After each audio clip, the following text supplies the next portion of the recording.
Good morning, fine friends of the internet. Welcome to the best afternoon morning show on the internet, the ASTROLABE, brought to you by King Pilled. This episode is sponsored by the King Pilled Discord. You can join at kingpilled.com, and got a good group of people in there. I think you guys would really enjoy it. Every single person that comes in is seems to be surprised at how actually substantial the Discord is. We've actually built it out quite a bit now. It used to be a lot smaller, but it keeps growing, getting more and more people in there, more and more channels, lots of conversation. I can barely keep up with it. I actually have to close Discord on my computer during the show because it keeps jamming. So I've got a whole bunch of stuff today. Going to cover reference to a couple things from yesterday, and I found those Thomas 777 tweets that in that whole thread, I lost the best part of it. So I found them, got them put back up here again, and we'll go through that. Logan Hall, he had his in-depth researched article about the Blackpillers and what we're going to do to them. I've got a video of him on Blaze TV talking about the thinking behind that article. And then I got a Bukele tweet and video. And then yesterday, I intended to go through the whole Trump Lex Fridman thing. I had some videos all queued up and ready to go for it. And after I finished the Ian Carroll on BlackRock one, I just completely skipped over them and went on to the next window, and then realized it when I was putting together the ASTROLABE master thread on Twitter afterwards with all the links in it. And that one came out a little late. Apologies. Right when I was typing the whole thing out, our power went out and just killed everything. And then I had to go do some stuff, and took a while to get back to it. But every day after the ASTROLABE, I'm tweeting out a thread, including all of the links, the tweets, the videos, articles, whatever that we go through. I put all of those into a master thread, so you can go get them, access them if you would like. And then lastly, you can go to buymeacoffee.com/kingpilled and throw a couple shekels my way. It'd be very much appreciated. Helps me keep doing this, and goes toward supporting the efforts of the future projects that we're working on, that I can only tease for now. I can't get too detailed about them just yet. If you're in the King Pilled Discord, you're aware of what's happening. We've talked about it a little more openly there. Publicly, I'm only teasing for now because we've still got a whole bunch of stuff to build out for that. But hopefully within the next 3 months, hopefully sooner than that, we'll be able to actually launch. Okay. So, yeah, let's hop into it. First clip here today is brought to you by my lovely wife. She's contributing. She sends me clips that she thinks will be great for this. Of course, she is an Instagram frequenter. I am not. She keeps me updated on what's happening on Instagram, and it just never ceases to amaze me how terrible this platform is to navigate. Like how is it that you're going to have a piece of video content, and all I can get is this little corner of the window over here, and then the rest of it is all taken up with the caption. Like, I don't care about the caption in the comments as much as I care about the video. I want to be able to actually watch the video and see it. And there's no okay, maybe we'll make it bigger. Oh no, it just makes the comments bigger. Oh, okay. Well, let's compress it across multiple domains. Oh, it just makes the video relatively smaller and smaller. Oh, that's cool. Yeah, that works great. Thank you, Instagram. Thank you for making your platform so easy to use. However, the video is great, so we're going to watch it here. Start doing your comedy, man. Let me see, probably 2003. Oh. So about 14 What got ago. you into it, man? At the lunch table, we get some kids who were mentals, or a couple of them might have been mentals, and a couple of kids that were well, you know, and we get there and sit them to make them drink milk and then tell jokes and do stuff until one of them just blew milk out of their face, you know? And if you get some straight up, just a couple mentals, boy, some straight up sawed off humans, you get them to straight up blow leche out their dome, dude. That's America right there. You know what I'm saying? And that's when I knew, I was like, oh, I got some kind of a gift here. You almost blew the throat out of this one boy named Tot. T-O-T was his name. Kind of a bad name, too, to be mentally challenged. But also easy for him to spell. So, that's true, man. And then when did you start? Oh my God. One of the funniest human beings alive. Oh my God. Mentals, a couple of sawed-off humans. Who else on earth would possibly come up with sawed-off humans? That is, there is one human being on the planet who, if I heard someone describe some mentals as sawed-off humans, I'd be like, oh, that's Theo Vaughn. That's got to be Theo Vaughn.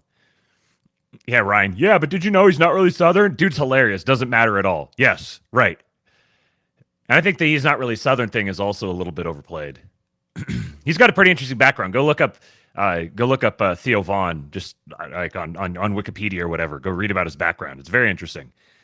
So here's I found probably the most RFK clip imaginable, and I mean this for all possible reasons. This was tweeted out he tweeted this out from his account. He found a bird grasshopper. What I just found in my house.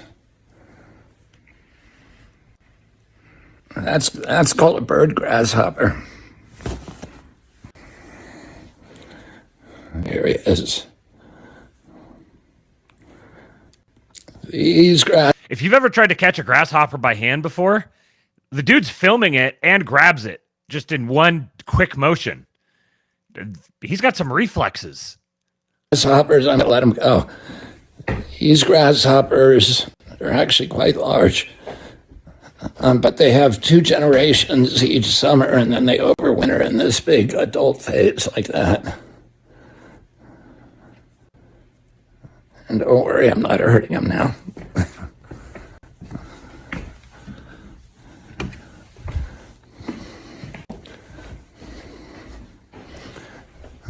I'm going to let them out here.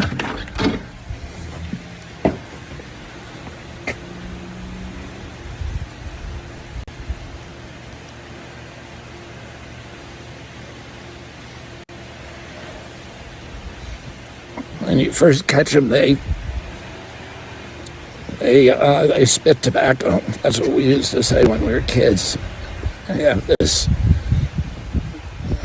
brown liquid that they spit out of their mouths. Anyway.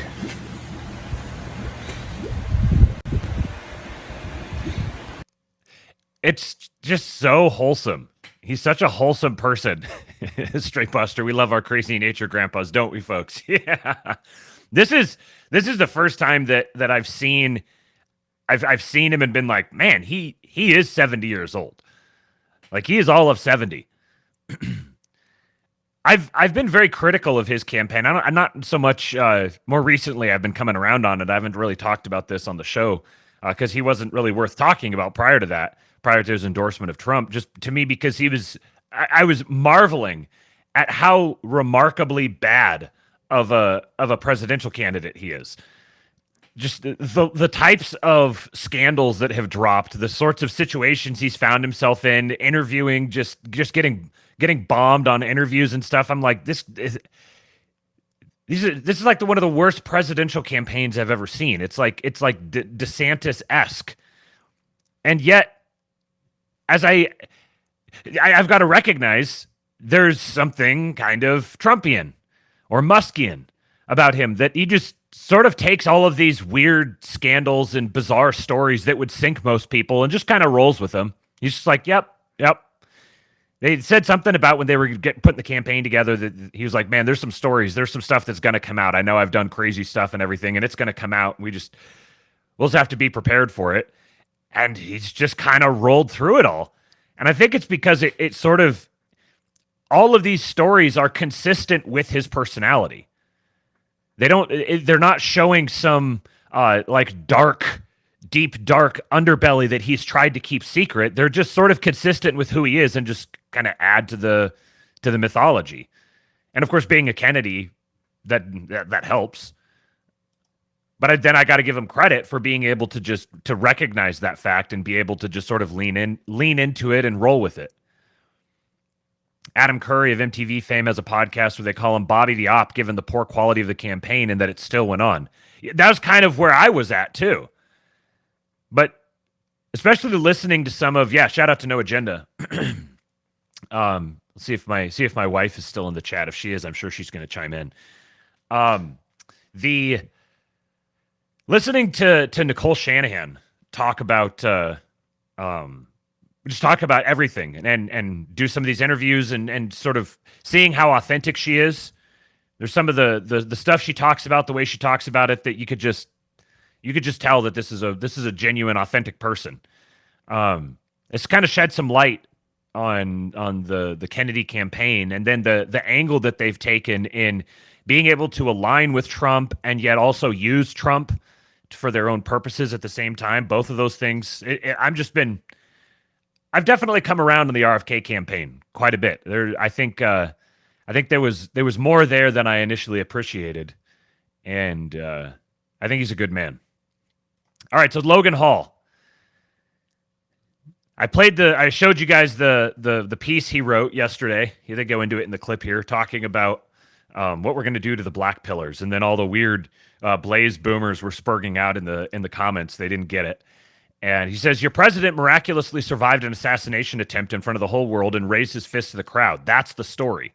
The rest is just noise. Quit falling for distractions and demoralization campaigns. Me on Blaze TV. And so I wanted to just put out something that says, hey, we don't have to be like this. There's no point in blackpilling. It's not, people say, oh, it's so over, and then we're back. The black pill is essentially saying it's so over forever. And so I wanted to push back on that narrative a little bit. So explain. I mean, if we could go back to that graphic of this is the online graphic of the person who is blackpilled. Yes. Just explain what this imagery means. I mean, it's sort of self-explanatory. So here we have Gen X and millennial. He's a Zoomery millennial. I think he's like mid-20s. So he may even be a Zoomer. We got some generation, but they're doing this for an audience of largely boomers.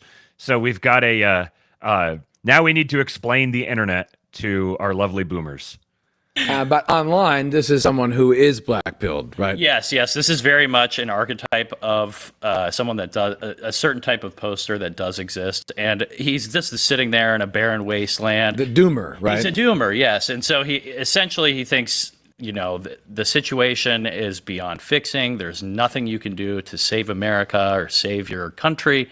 It's just like he's just going through an apocalyptic wasteland, waiting for things to be terrible. And so, I don't want to like say, oh, this was some genius article or whatever, but you see way too much of this online where, and the reason I think the big reason that I did write this was that, a month and a half ago, President Trump took a bullet to the head, survived, stood up in front of the crowd chanting, fight, fight, fight.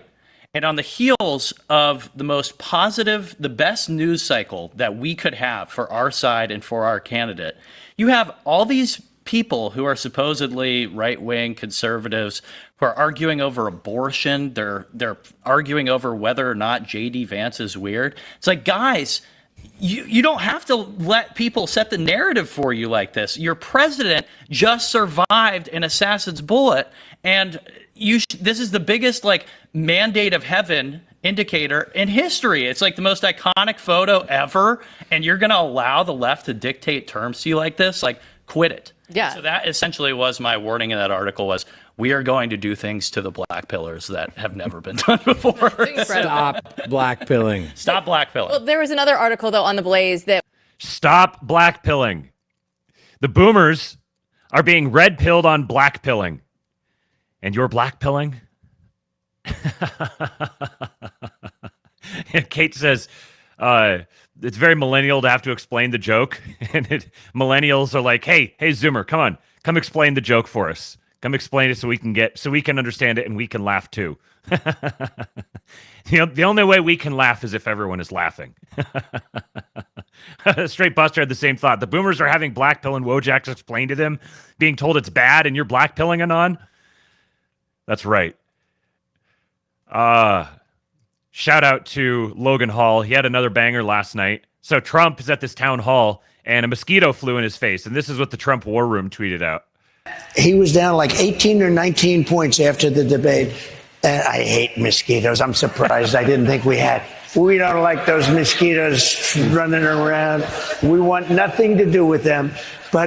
And we want nothing to do with bad politicians that hate our country, too. You want to know the truth. But he had. Oh, my God. He's so good. Logan Hall, effortless transition from swatting a bug away to comparing our politicians to blood-sucking insects. He's truly the greatest. This is our president, folks.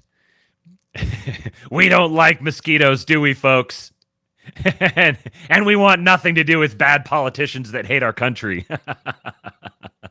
We'll get some more from him when we go through the Lex Fridman clips here in a little bit. But here's the Thomas 777 tweets that I neglected to share yesterday, but they're good enough that I have to share them. So he has this whole thread where he's just absolutely just obliterating Dr. Jill Stein and AOC. And then he responds after he gets a bunch of replies. He says, white knighting when I drop obvious jokes about some old-ass commie lady. I'm speechless at you fuckers once again. Don't make me sorry I fought to get this timeline back.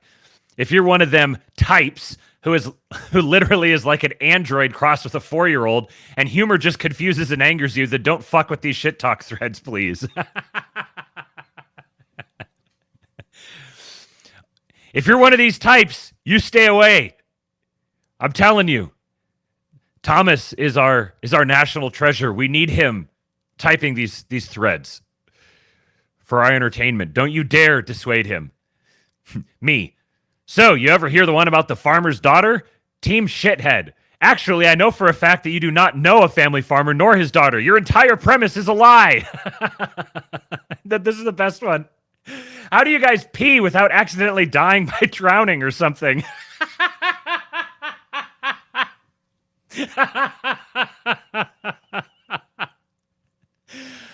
Oh, man, I was laying down the other day trying to sleep, and I'm just sitting here reading this thread and laughing harder and harder. I was like, dude, come on. There's no way that I could sleep if you're out here just cranking out the heaters. Oh, man. Okay, so speaking of cranking out heaters, Nayib Bukele. So he shares this video from Jess Allen. Today I got lost in the big city of El Salvador. You might think that gorgeous volcanic sand beaches and the year-round sunshine are the most beautiful parts of living here. Or maybe you're a Bitcoiner and you love the fact that BTC is legal tender here. As a solo mom with a child, my favorite thing is how safe I feel living here. I got the recommendation from several family members that to stay safe in El Salvador, I just needed to stay out of the bad areas. Thanks to Nayib Bukele, there are no bad areas. Both tourists and locals can feel safe to explore and get lost and not fear ending up in the wrong place. If you're a woman, if you've ever traveled, I bet you've never felt 100% safe in every area, unless, of course, you've traveled here to El Salvador. The USA deserves a president that will fight for the safety of its people and build a country where women could feel safe to travel alone. Here's her video. On one of the reasons this is another video on one of the reasons I love living in El Salvador. It's safety. So I am originally from the United States. I've lived in Cali, Colombia, and Puerto Rico. In the United States, I've traveled to Miami and Cincinnati and, big cities. And everywhere I went, there is always this element. Of course, it's like me and my child, my girl child. And there's this element of, am I okay here? Am I in a safe space?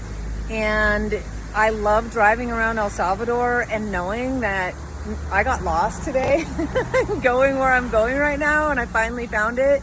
And there was absolutely no fear of I'm going to end up in a bad area because Nayib Bukele has ended the fear of being caught in a bad area because something bad might happen. That doesn't exist here, and it's beautiful.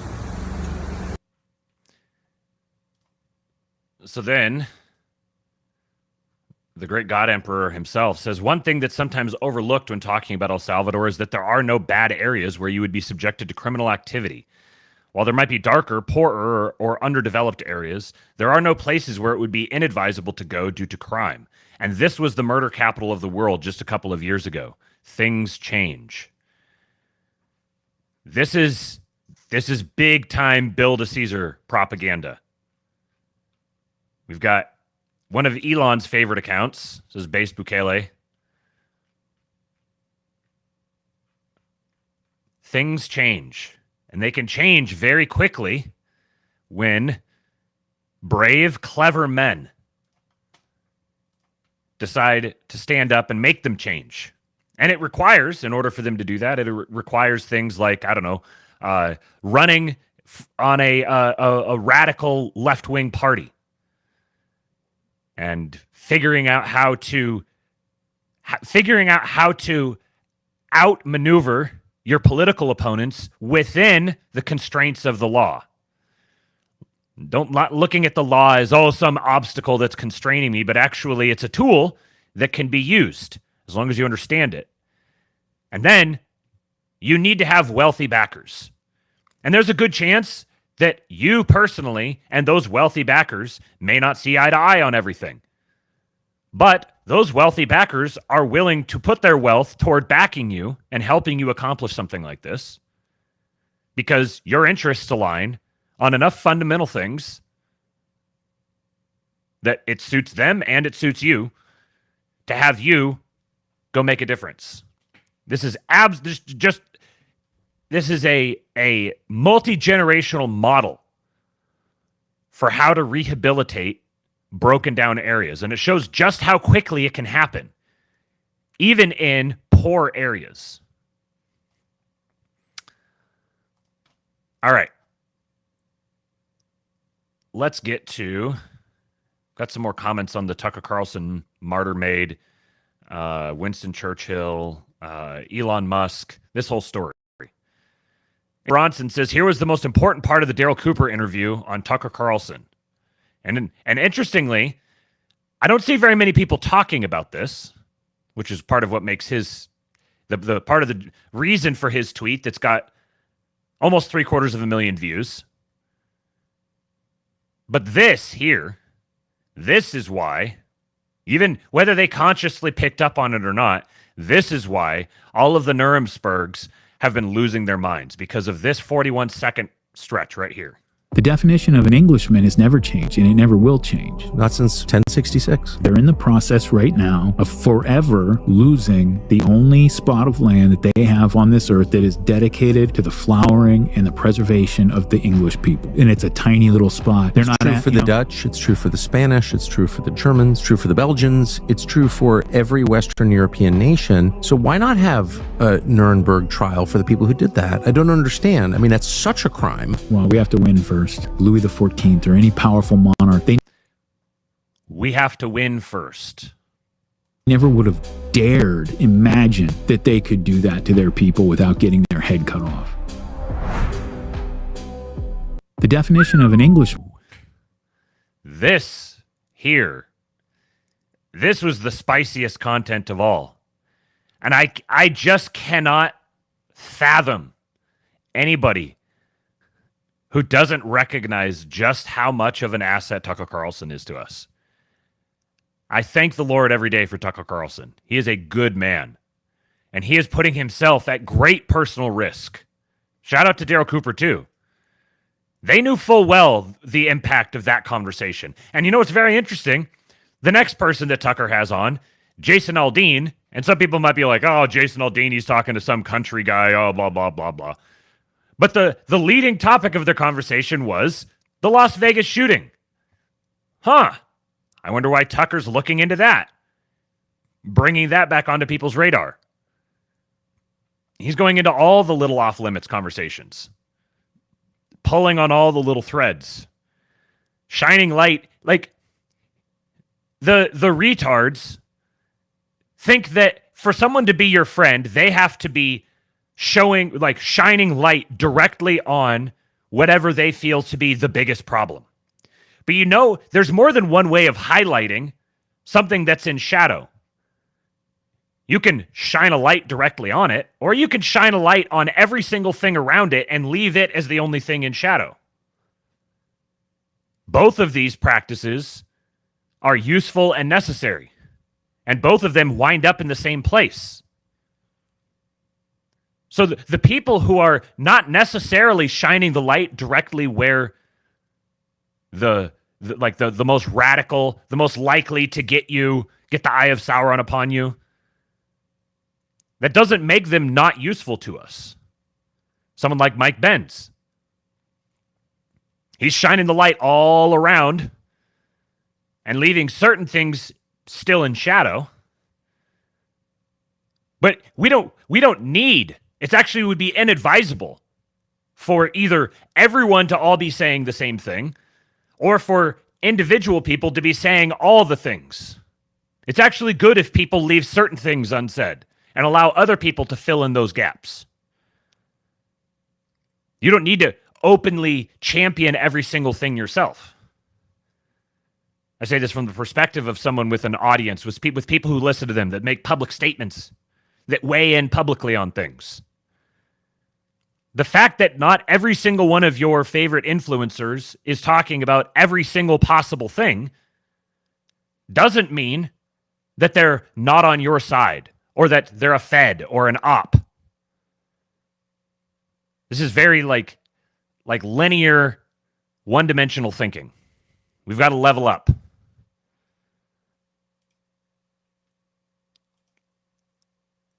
Here's an interesting, in the context of the, what was the term? Oh, historic restoration conversations.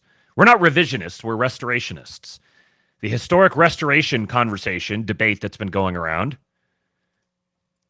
This is an interesting little one that, doesn't pick up that much audience, but it's amusing. He says, funny to see so many Likudniks suddenly pearl clutching when someone tries to insert some nuance into World War II historiography, given their own leaders' propensity for revisionism. Hitler didn't want to exterminate the Jews at the time. He wanted to expel the Jews. And Haj Amin al-Husseini went to Hitler and said, if you expel them, they'll all come here. So what should I do with them? He asked. He said, burn them.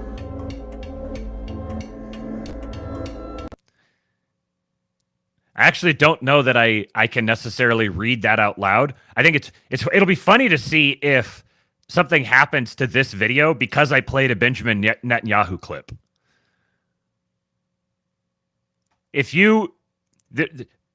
So that Ian Carroll conversation we talked about yesterday, I've been continuing to listen through it, and the dude is he's going in all the places. He's shining lights on all the sorts of things, and he's doing it really well, too. Go listen to the rest of it. Specifically, he makes reference to NUMEC, N-U-M-E-C.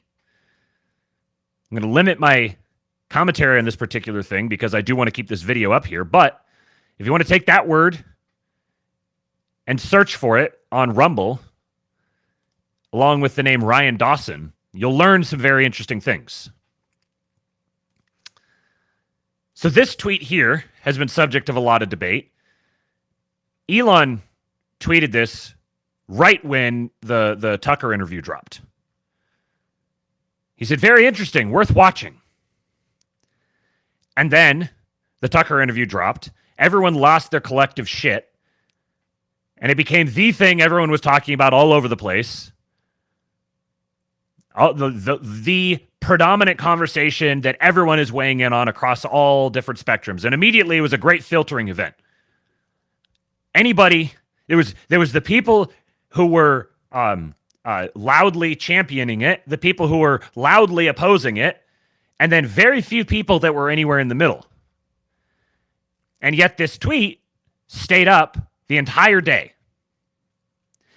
While it was still up, I screenshotted it. I was laying in bed when I tweeted this. I said, I keep thinking about this tweet today. I can't figure out a way to interpret it that doesn't imply significant things about Elon's frame of mind. The more I contemplate it, the more convinced I am that it's something of a watershed moment. And now I'd been keeping an eye on it to see if he was going to take it down. And I was curious to see how long it would stay up. If he would leave it up just going forward, or if he would take it down at some point. And so it was end of the day when I post this, 11:30. I was like, all right, I'm going to tweet this now, and I'm going to see if it stays up. And I woke up the next morning and he deleted it. Now everyone said, oh, he deleted it. Oh, look at this. Oh, man. He got the call. He got the call. They told him to take it down. He bent the knee. Yet it stayed up for an entire day. At this point, it had 10 million views. It's very obvious. It should be obvious to you if you have more than 2 brain cells to rub together that Elon is very calculated in the things that he does. He had his little time where he just kind of fired from the hip. But given the sorts of things that he's involved in now, like his company's openly going to war with another, with an entire nation, in deep shit with all these different legal battles with the U.S. government, and yet he's taking his time out to signal boost these sorts of things. Now you might say, oh, well, he just has a contractual thing with Tucker Carlson, and so he just didn't even watch it, didn't care what it was about. He just tweeted it out, and then when he went throughout the day, oh, wow, that was really bad. Oh, I don't want to endorse that. Let me quick, back it off and delete it. I don't think that's impossible. I don't have some secret insight into him. It's possible that that's what happened, but I think it's very improbable. Because he isn't doing this for every single Tucker Carlson interview. He's done it for the spiciest ones. So what he did is he signal boosted it, ensured that it got mass distribution far above what it might have even normally gotten, seeded the conversation, and then once the mission was accomplished from one perspective, once the damage was done from the other perspective, then he deletes it. What does deleting it cost him? Doesn't cost him anything. He can just delete it, and then if somebody comes after him about it, he can say, what, I deleted it. Yeah, I had a contractual agreement with him, and I signal boosted the thing, and then I realized how people responded to it, and I thought, oh, yeah, that was, maybe I shouldn't be formally endorsing that. So I took the tweet down. What are you going to do? Taking it down doesn't cost him anything. But he left it up for an entire day. Then, after he took it down, he screenshotted. I don't think I have the oh yeah, I do have it here. So one of the tweets in Martyr Maid's thread about Churchill that we read the other day got a bunch of them got community noted, and all of them were sourced to Wikipedia. He says, Hitler tried again going on the radio to broadcast a call for peace directly to the British people. He would give back the parts of Poland that were not majority German and would work with the other powers to reach an acceptable solution to the Jewish problem. He was ignored. Readers added context. Grossly misleading. The tweet refers to the appeal to reason by Hitler in July 1940. Oh, so it refers to the thing that it refers to. Yes, they're confirming that thing happened. By this time, Hitler had invaded 2 direct allies of Britain, Poland, and France, broken multiple treaties, and Einsatzstaufen were killing Jews, Poles, and others. Yes, when you offer a call for peace, it typically happens while you're in the middle of a war. That's how wars work. You don't offer a call for peace when you're not at war. This is the one that Elon chooses to highlight. So now he's signal boosting it again. He's not just signal boosting the episode, he's signal boosting the thread. And here he gets to, he posts it out, and he gets to frame this as he's promoting the feature, the well-touted feature of his platform. See, look at this. Look at that. The platform fact-checked him. Check out the fact check here. He just signal boosted even deeper into the conversation. And yet he also retains the plausible deniability that, look, I'm showing my platform fact-checked him. Do you have a problem with the fact check? What might your problem with that be? He's just advertising it even more. Thomas Query says Tucker and Daryl have their own audiences. They don't really need Elon's support. Right. And yet he gave it to him anyways. So let me see. I had a couple of thoughts on this. Ryan Dawson, first of all, he agrees with me. He says, by removing his tweet, Elon made Tucker's interview even more taboo and controversial, thus making there more public interest in it. Martyrmaid said people couldn't handle their sacred cow of war propaganda getting poked, and indeed it's like a religious cult was told a man wrote their holy books. The people delighted at the destruction of Europe are having a meltdown that Churchill isn't treated better than Jesus. Do Lincoln next. Now, honestly, I don't really think that Lincoln would spark anywhere near the pushback. I think it would get pushback from different people, but I don't think it would get anywhere near the pushback. However, I do agree. By removing his tweet, he made it a story again. So the Elon just bent the knee narrative requires that, number one, Elon's just not really thinking all of this through. He's going out of his way to do these things in the midst of all this major personal and political and business pressure on him. And he's just firing stuff off. And then someone calls him. He's like, oh, I'm so sorry. I'm so sorry. I'm fighting with the core aspect of your entire apparatus on multiple different fronts right now. I took over this platform explicitly for the purpose of allowing this sort of conversation. Boy, I'm just going to bend the knee. Again, I don't have any special insight into it, so yeah, it's possible that that's what happened, but it seems that seems like an unsubstantiated conspiracy theory that doesn't correspond with all the rest of the available data.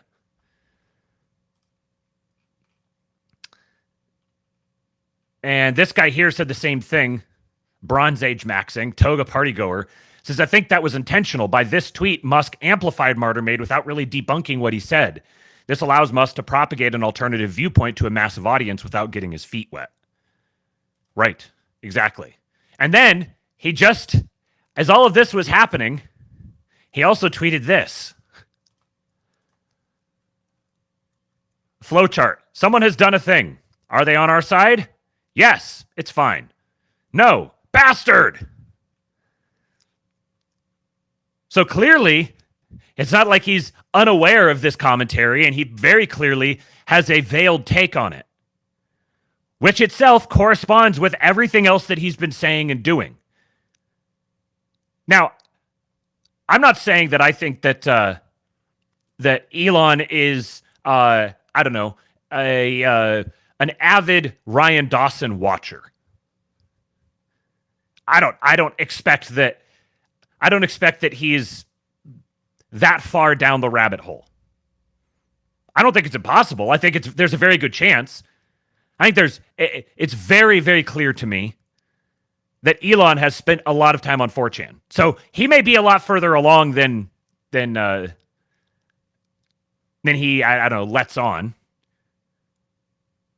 But I don't even need him to be. I'm just fine with him being like, I'm going to have this platform and we're going to have these conversations, and we should investigate our foundational myths. I may not wind up landing where, you know, the more strident opponents of the regime narrative land, but I'm fine with him being around and having a voice in the conversation, and maybe I'll land a little somewhere else, and I'm perfectly happy with that. That is, I can't put in words how significant of a development something like that would be. And I do happen to know, this is where I do have a little bit of special insight, that there are significant public figures who are vastly more right-wing than they let on. Hiding their power levels is a real thing. The red pilling has reached far deeper into the regime and its various tendrils than is publicly apparent. But these people are also smart. They're well aware of the stakes, and they're not just going to go rashly throwing stuff around in public. All right, let's get into the Trump stuff here. Trump and Lex Fridman. First of all, I got to find the tab. Here we go. Milo says, just when I thought I was out.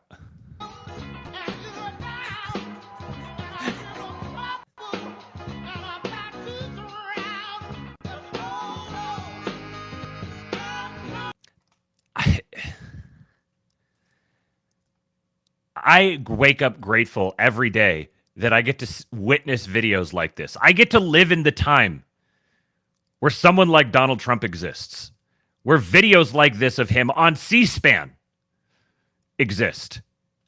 Imagine being a C-SPAN watcher and turning your TV on just in time to see this.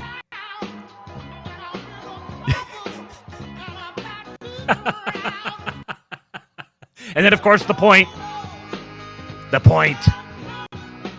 Just maximal levels of charisma.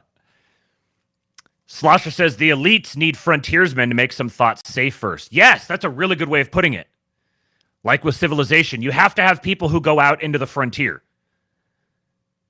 And those people who go out into the frontier are like necessarily not going to be the people who ultimately populate it. But the frontier has to be settled before it's safe for some people to go out there and populate it. That's not a judgment against the people who are not the frontiersmen. Different people just have different roles. Frontiersmen, that's a good. I'm gonna put that back in here somewhere and kind of hang it on a hook. I might come back to that in the future. I haven't watched this episode at all. I don't even know who this guy is. He looks familiar, but I can't place his name. But Trump has a comment here on Barron. In this campaign, I mean, we've been struck by the way Barron has emerged as a secret weapon with influencers. I mean, how important has his input been? He's such a good young guy. He's always a boy to me, right? All my kids, that's my boy and that's my girl, and I don't care if it's politically correct, but they're great people. They're great kids. Barron is a young guy who's a very good athlete, and he's a very smart person. And he's very much captivated the attention of the public. I've seen that. He's gone to some rallies. And when he stands up, he's on the tall side. And he's a good boy. Is he helping you win over the Gen Z, the younger vote? He is. He knows so much about it. Aiden Ross, I do some people that I wasn't so familiar with, different generation. He knows every one of them, and we've had tremendous success, as you know. Maybe you're going to take this and you're going to put it out because you'll have success. We had hundreds of millions of people with Elon. We did the phone conversation, and it was a great success. But we did 3 unusual, and I don't know what you'd call them, but it's a platform with 3 people that I don't know, but 3 people that Barron knows very well. He actually calls all of them like friends of his. I think the 3 people he's referring to are Theo Vaughn, Aiden Ross, and Bryson DeChambeau. That's what I'm assuming. Because it's a different generation. They don't grow up watching television the same way as we did. They grow up looking at the internet or watching a computer, right? But Barron knew him. And we've had tremendous success with all of that. And TikTok, we've dominated the other campaign. I'm dominating on TikTok. We have TikTok Jack working for us, right? Just started a while ago. And we have the biggest numbers. I think they said. Who the hell is TikTok Jack? Is this like their TikTok expert who they've employed? And he knows him like personally well enough that he calls him TikTok Jack. TikTok Jack shows up. Hello, Mr. President. I'm here for our morning TikTok session. Oh, TikTok Jack. It's good to see you. in the history of TikTok. But just to show you how dishonest the other side is, they came out with phony numbers on jobs.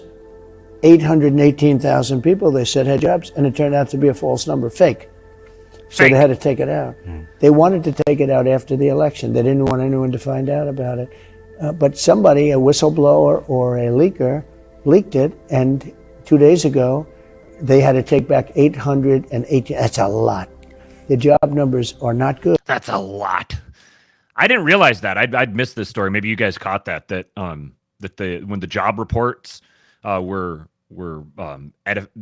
modified down, the 818,000 people removed from it. I didn't realize that was something that was leaked.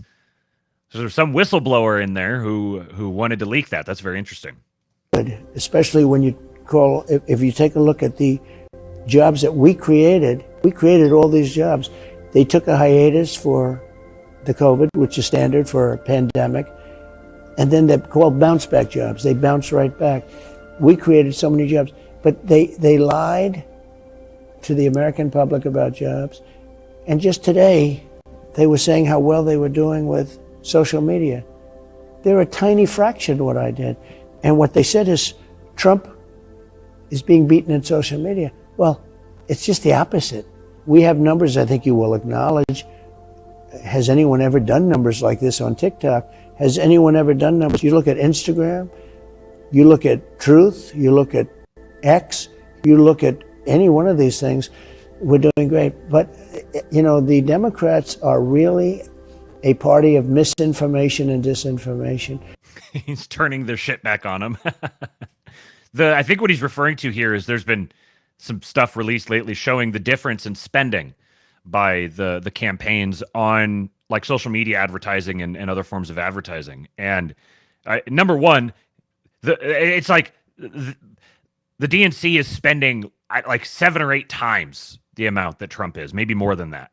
Just an insane, vast amount more. And yet they can, even in the vastly rigged polls, they can barely maintain a lead in absolute numbers, which is itself a strong Republican indicator and a strong Trump indicator. The big difference here is that the Trump campaign, I think, has mastered the organic content game. So they're not having to dump all of this money into ads that nobody wants anyways. Nobody wants to see them. Nobody cares about them. They've got the organic viral content going. Because there's so much more legitimate enthusiasm for them, which is the reason for all of the mass demoralization campaigns. Anyone who keeps falling for the demoralization campaigns is just not going to make it. You've got to recognize the state of the game at this point, and that they're trying to demoralize you for a reason. That's their goal. Their goal is to demoralize you. That is the proximal focus. Demoralize you, make you weak, drag you down. That's their entire purpose. Everything revolves around that. So letting them drag you down is just being a sucker. Yes, MetaPrime says they're spending that level of money because it's not just about buying ads, but making sure people are bribed. Correct. They have to funnel this money somewhere. And I think it's interesting that in this area in particular and in a number of other areas, there is a massive amount of money being shifted around right now that looks to me more like, obviously I've got a biased eye on it, but it looks to me more like desperation and like trying to get stuff reallocated very quickly for an expected changing future. They've got to get a bunch of stuff paid off. They've got to seal off a bunch of contracts. They got to get rid of a bunch of evidence. Scrambling like rats. So, speaking of organic content, here is the Trump and Lex Fridman clips. I saw someone ask here if we'd covered the Tenet Media thing. No, we haven't. We're going to talk about that as soon as we finish this, talking about this interview. So, I listened to it for you guys, and it was one of my first impressions of it was that it was very heavily edited, kind of annoyingly so. I don't know. I don't know why. I'm not a regular Lex Fridman watcher, but I know that he's done 6 and 8 hour interviews. And I don't think that you would want to have a if you're gonna get an interview with Trump, it's like, oh, we at least we got an hour. All these other guys that have done interviews, they got an hour, except for Elon. Elon got like 2.5 hours. 3.5 probably if you include all the technical difficulties. But the editing it down was very weird. It was kind of jarring, and it didn't fit the. I don't know. I didn't enjoy that aspect of it. So first topic: Kamala's train wreck interview with CNN. And I believe that she'll be probably worse than Biden. I watched the interview the other night. I mean, it was just a softball interview. So you would like to see her do more interviews, challenged more? I don't know. I can't believe the whole thing is happening. We had a man in there that should have never been in there. They kept him in a basement. They used COVID. They cheated, but they used COVID to cheat. They cheated without COVID too. But you had somebody in there, and now we have a... That was interesting. They used COVID to cheat, but they cheated without COVID too. Woman that is not... I mean, she couldn't do an interview. This was a really soft interview. This is an interview where they're given multiple choice questions, multiple guess. I call it multiple guess. And I don't think she did well. I think she did very poorly. Okay, so the next one, talking about mass migration. And now you saw in Aurora, Colorado, a group of very tough young thugs from Venezuela taking over big areas, including buildings. They're taking over buildings. They have their big rifles, but they're taking over buildings. We're not going to let this happen. We're not going to let them destroy our country. And in those countries, crime is way down. They're taking them out of their prisons, which is good because good for them. I do the same thing. By the way, if I ran one of those countries, any country in the world, I would make sure that America has every one of our prisoners. Every one of our criminals would be here. I can't believe they're going so slowly, but some aren't. But they all are doing it. And we can't let that happen. They're emptying out their prisons and their mental institutions into the United States of America. We can't let that happen.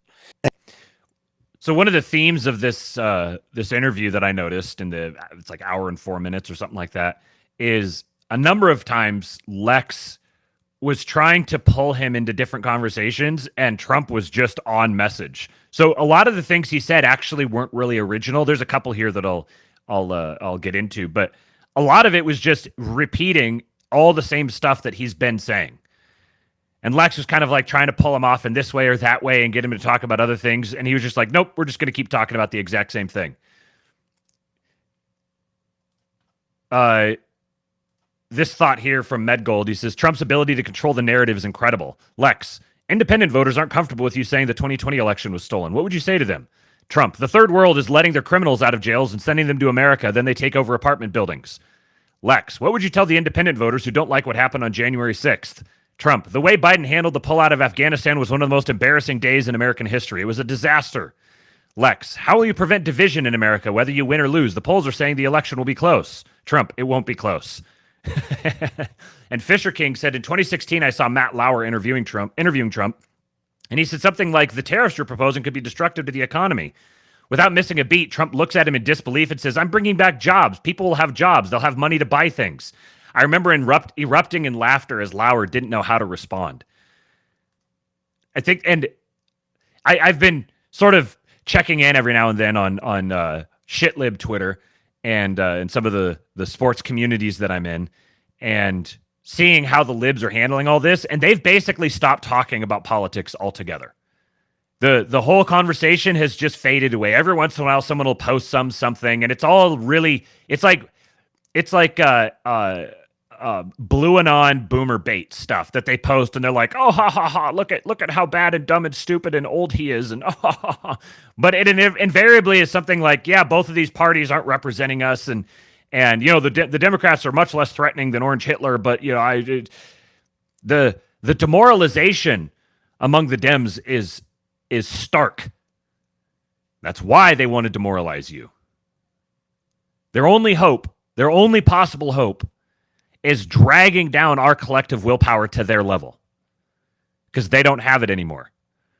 Uncle Yarv has been validated in his 2020 prediction. So the next one here, talking about foreign policy, and this was where I think some of Lex's questions were actually pretty decent in this whole section, particularly talking about the carrot versus the stick.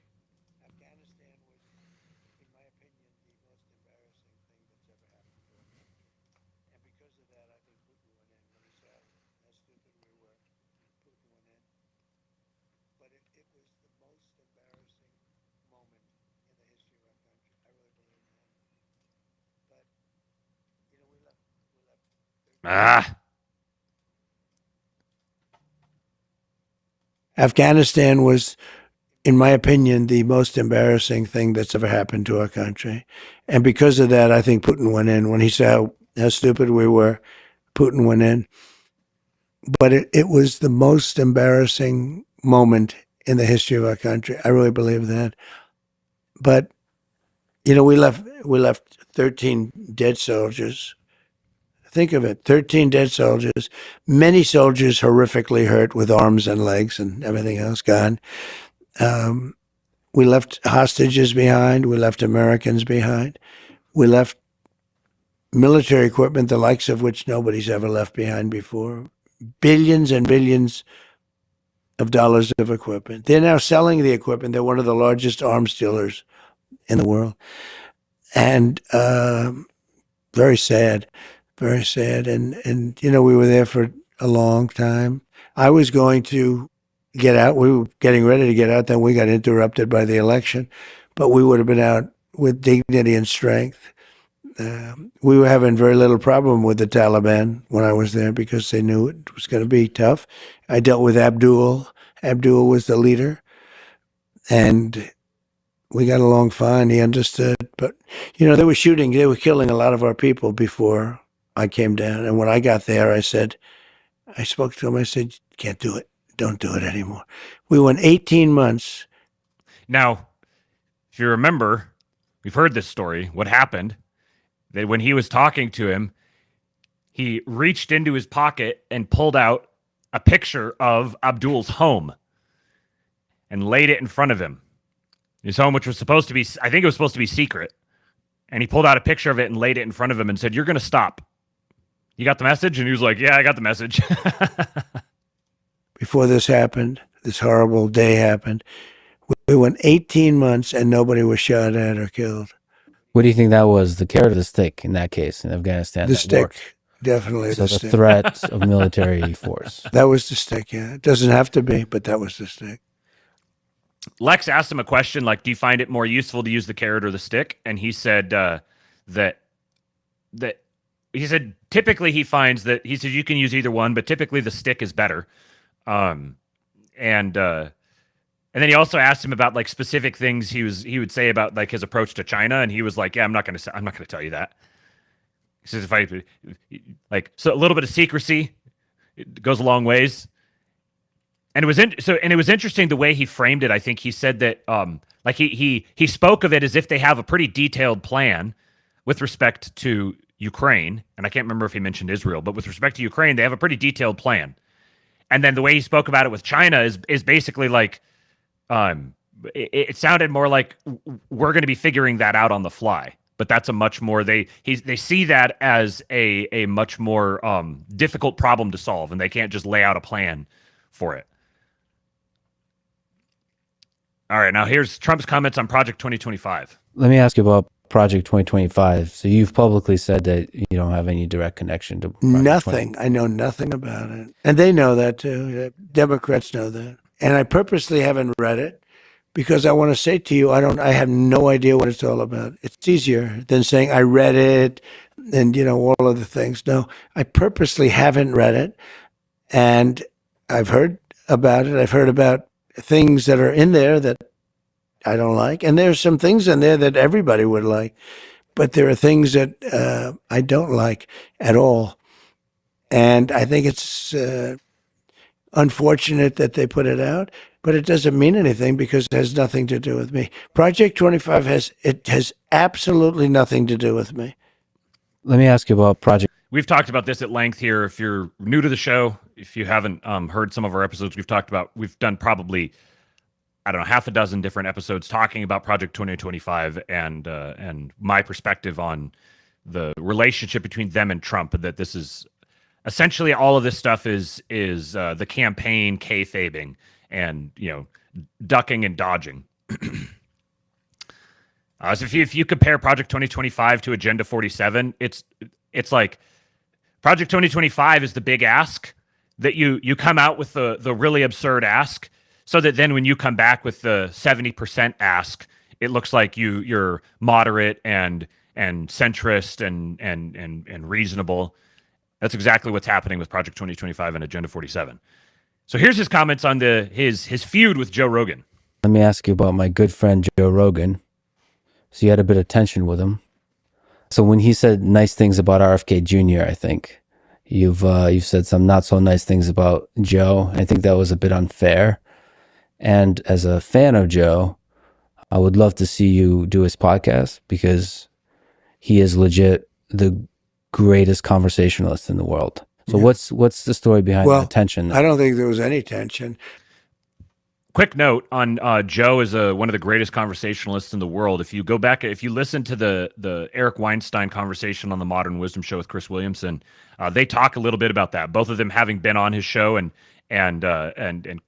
Chris Williamson talks about how one of the things that makes Rogan really good is that he's able to ask a question by making a statement. So it makes it very conversational, because if you and your buddy are just sitting down having a conversation, you're not typically asking questions back and forth to each other. One person says something, the other person says something, and then you kind of add to it that way. And he's able to do that really effectively, which I thought was interesting. And then Weinstein kind of disagreed with him on that, and it was a little awkward for a minute. Interesting part of that conversation. And I've always liked him, but I don't know him. I mean, I only see him when I walk into the arena with Dana, and I shake his hand. I see him there, and I think he's good at what he does, but I don't know about doing his podcast. I mean, I guess I'd do it, but I haven't been asked, and I'm not asking them, I'm not asking anybody. It sounds like a challenging negotiation situation. No, it's not. It's not really a negotiation. And he's sort of a liberal guy, I guess, from what I understand. But he likes Kennedy. This was before I found this out, before Kennedy came in with us. He's going to be great. Bobby's going to be great. But I like that he likes Kennedy. I do too. He's a different kind of a guy. He's got some great things going. And that's Trump's way of saying he's kind of weird. That is an interesting thought, Kate. Is TikTok Jack Posobiec? I wouldn't be surprised. I hadn't even considered that, but that's very good. Ryan said, scroll back up here. Where did it go? Ryan Isaac said something about how Trump seems like sad or disappointed. He kind of has, it was Logo Lifter says he always sounds like he's so tired. And then Javier says, I thought the same thing, but then I thought he sounds resigned or saddened by some of these responses, the reality of international politics. And Josh Ham says, the Chad boomer losing his Peter Pan ideological perspective. Innocence lost can never be regained. Realpolitik has destroyed his idealism, but it could also harden him into the once and future king. Yeah, very much. I agree with all of those things. Look at me, the radical centrist. I think he's going to be beyond politics. I think he could be quite influential in taking care of some situations that you probably would agree should be taken care of. That's an interesting statement there. I think he was talking about RFK here. I think he could be quite kind of a guy, but he's got some great things going. And I think he's going to be beyond politics. I think he could be quite influential in taking care of some situations that you probably would agree should be taken care of. That is interesting, beyond politics, the way that he frames that there. I wonder what he specifically has in mind, because a lot of the stuff is political, very much. The health issues are all political. So I wonder how he sees that, what exactly he's referring to about. He kind of said that in the way that he does whenever he knows there's sometimes he's just kind of riffing, and then there's sometimes where you can tell he knows a lot more about something, but I'm gonna kind of drop you a little tease, kind of, and that's kind of how he said that. Here's him talking about Hillary Clinton. If you become leader again, you will have unprecedented power. Just on your own personal psychology, what does that power do to you? Is there any threat of it corrupting how you see the world? No, I don't think so. Look, I've been there for 4 years. I could have done a big number on Hillary Clinton. I thought it looked terrible to take the president's wife and put her in prison. She's so lucky. I didn't do anything. She's so lucky. Hillary is a lucky woman because he's talked about in a recent interview. He talked about how he was lied to by he got a lot of bad advice from a lot of people, and that he would do things differently if he could do it over again. And to me, this looks like one of those things. I think if I put on my statesman cap, I appreciate this instinct. I appreciate the instinct to be like, let's have our unity moment now. You know, if you're in 2016, you don't know what's coming over the next 8 years. If you're in 2016, you're like, all right, 2017 as the case may be. Let's try to button this up and move on. So let's be magnanimous and gracious. We're not going to put the former president's wife in prison. This is let's get back to decency. And then the next 8 years happened, and now he's like, oh man, that was a missed opportunity. I had a lot of people pushing me too. They wanted to see something, but I could have done something very bad. I thought it looked so bad. Think of it. You have the president of the United States, and you also had Secretary of State, right? She was. But you're going to put the president's wife in prison? And yet when I got out there, they have all these hoaxes. They're all hoaxes. But they have all these dishonest hoaxes, just like they did in the past with Russia. That was a hoax. The 51 different, agencies or agents, that was a hoax. The whole thing was a hoax. There was so many hoaxes and scams. But I didn't want to put her in jail. And I didn't. And I explained it to people. They say, lock her up. It doesn't. We won. I said, we don't want to put her in jail. We want to bring the country together. I want to bring the country together. You don't bring the country together by putting her in jail. But then when I got out, they went to work on me. It's amazing. And they suffer from massive Trump derangement syndrome, TDS. And I don't know if it's curable from their standpoint. Arguably the most interesting moment of the whole interview was when Lex Fridman questioned Trump about the Epstein client list. There's a moment where you had some hesitation about Epstein, releasing some of the documents on Epstein. Why the hesitation? I don't think I'm not involved. I never went to his island, fortunately. But a lot of people did. Why do you think so many smart, powerful people allowed him to get so close? He was a good salesman. He was, was a hale and hearty type of guy. He had some nice assets that he'd throw around, like islands. But a lot of big people went to that island. But fortunately, I was not one of them. It's just very strange for a lot of people that the list of clients that went to the island has not been made public. Yeah, it's very interesting, isn't it? Probably will be, by the way. Probably. So if you're able to, you'll be... Yeah, I'd certainly take a look at it. Now, Kennedy's interesting because it's so many years ago. They do that for danger, too, because, endangers certain people, et cetera, et cetera. So Kennedy is very different from the Epstein thing. But yeah, I'd be inclined to do the Epstein. I'd have no problem with it. It is interesting that he makes that lateral jump there, talking about Epstein and releasing the Epstein documents, and then he makes the lateral move to Kennedy. So we've heard about this government, what would it be, the Government Transparency Board or something like that, the independent commission with RFK, and maybe that's what he's talking about stuff outside of politics. This commission that RFK is going to lead, this independent investigatory commission, is going to be outside of politics. Yeah, Jacob Stevens, same picture. Yeah. When he's talking about releasing the Epstein client list, he associates that with JFK. It's a very interesting thing. All right, then here's his comments on religion, where he also talks about his thoughts on death.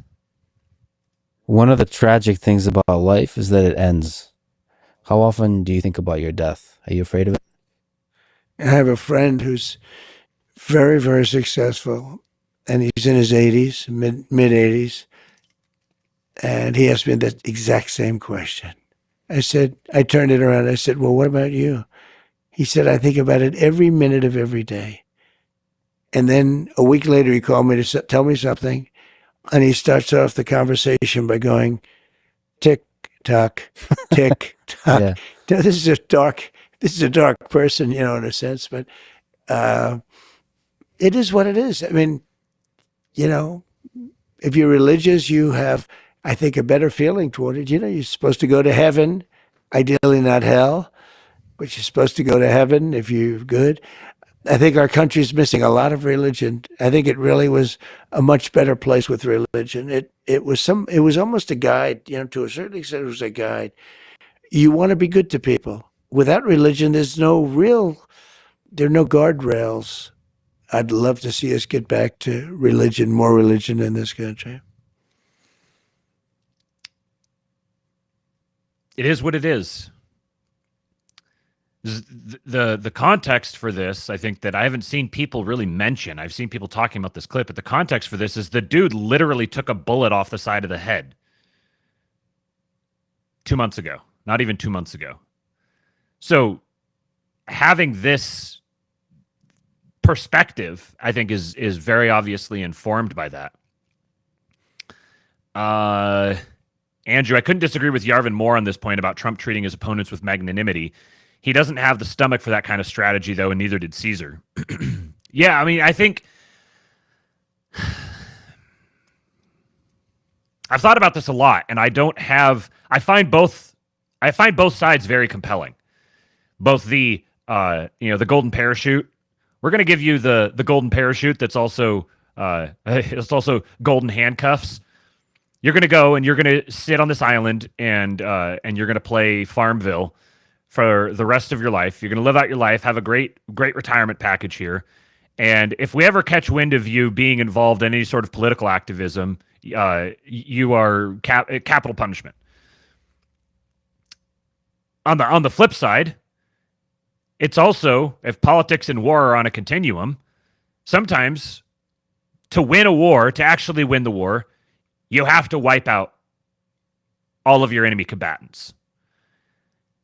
And I don't think that I don't think that this is I don't think that there's a one-size-fits-all answer to this. I think sometimes the situation requires magnanimity, and sometimes the situation requires justice.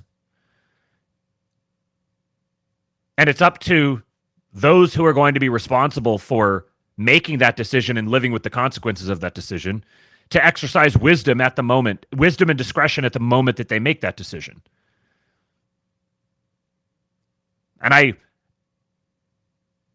there's a temporal aspect to this. In certain situations, in order to have the magnanimous solution actually take root, your power has to be fully secure. Now, being magnanimous can be a way to make that power fully secure. You have to know how to balance these. Being magnanimous can also make your power insecure, as what happened with Trump in his first term. At the same time, if you don't have full narrative control, then not being magnanimous can actually make your power more insecure because it opens up attack vectors and public sentiment matters. Are we at the point now where the more justice-oriented solution is better? Speaking in a little bit of euphemisms here. Is there public Does the state of public sentiment, whether positive or negative, justify that? Or does it threaten it? This is all dealing with mass psychology, and mass psychology is a funny thing. Andrew says, remember that Burnham divides elites into two groups, ruling and non-ruling. The golden parachute is appropriate for the latter, never the former. Yes, I agree. But how do you differentiate those in our current system? Because our current system is explicitly designed to blur that line, to make it unclear who is a ruling elite and who isn't. I would say the vast majority of people who we would consider ruling elite don't see themselves as ruling elite. They all see themselves through this narrow, victimized lens. They see themselves as the victims, that they're the lone stalwart standing against the tides of evil. This is how every single person rationalizes it to themselves. The nature of our system right now is such that it has completely obscured this. So there's a lot of people who have been able to affect the role of ruling elite while maintaining the visage of non-ruling elite.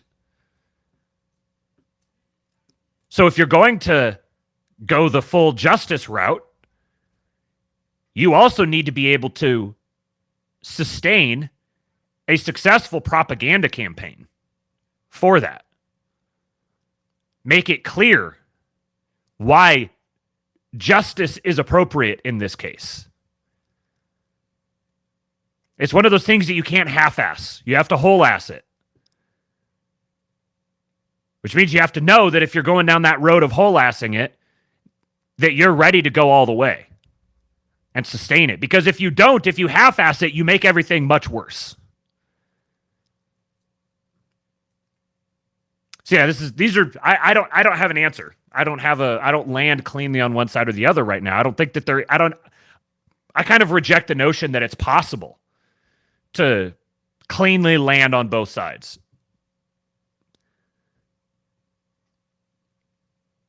If sufficient people with sufficient resources and connections and willpower, if they decided that it's time to institute justice, I definitely wouldn't stand in the way. Because I think it's more than time. I think the crimes that have been committed against millions of people across the world, some of the most egregious crimes of all time to support this Nuremberg regime of the last 80 years, I think those crimes demand justice. They demand people who can actually mete out that justice. Yes, Javier, this is justice, not vengeance. So it has to be done justly. It can't be done vengefully. That's a tough line to walk. The stakes are high. One last clip here. Trump and Lex talking about Kamala and Marxism, communism, fascism. This is where Trump, you see Trump's energy pick up a little bit here. There's a lot of people listening to this, myself included, that doesn't think that Kamala is a communist. Well, she's a Marxist. Her father's a Marxist. That's right. And she's advocating. It's a little unusual. Yeah, that's a she's little advocating unusual for some policies that are towards the direction of democratic socialism, let's say. But there's a lot of people that kind of know the way government works, and they say, well, none of those policies are going to actually come to reality. It's just being used during the campaign to, groceries are too expensive. We need them cheaper. So let's talk about price controls, and that's never going to come to reality. It could come to reality. Look, I mean, she came out with price control. It's been tried like. So he just rejects the premise. No, it's not. It's naive to say, oh, they're just using this as a campaign. I think they may think that is. Eric Weinstein indicated this direction, that he's been told by people, oh, we need their votes, so we got to pander to them during the election. But then none of that stuff's actually going to happen. Yeah, that's not how this stuff works. 121 different times at different places over the years, and it's never worked once. It leads to communism. It leads to socialism. It leads to having no food on the shelves, and it leads to tremendous inflation. It's just a bad idea.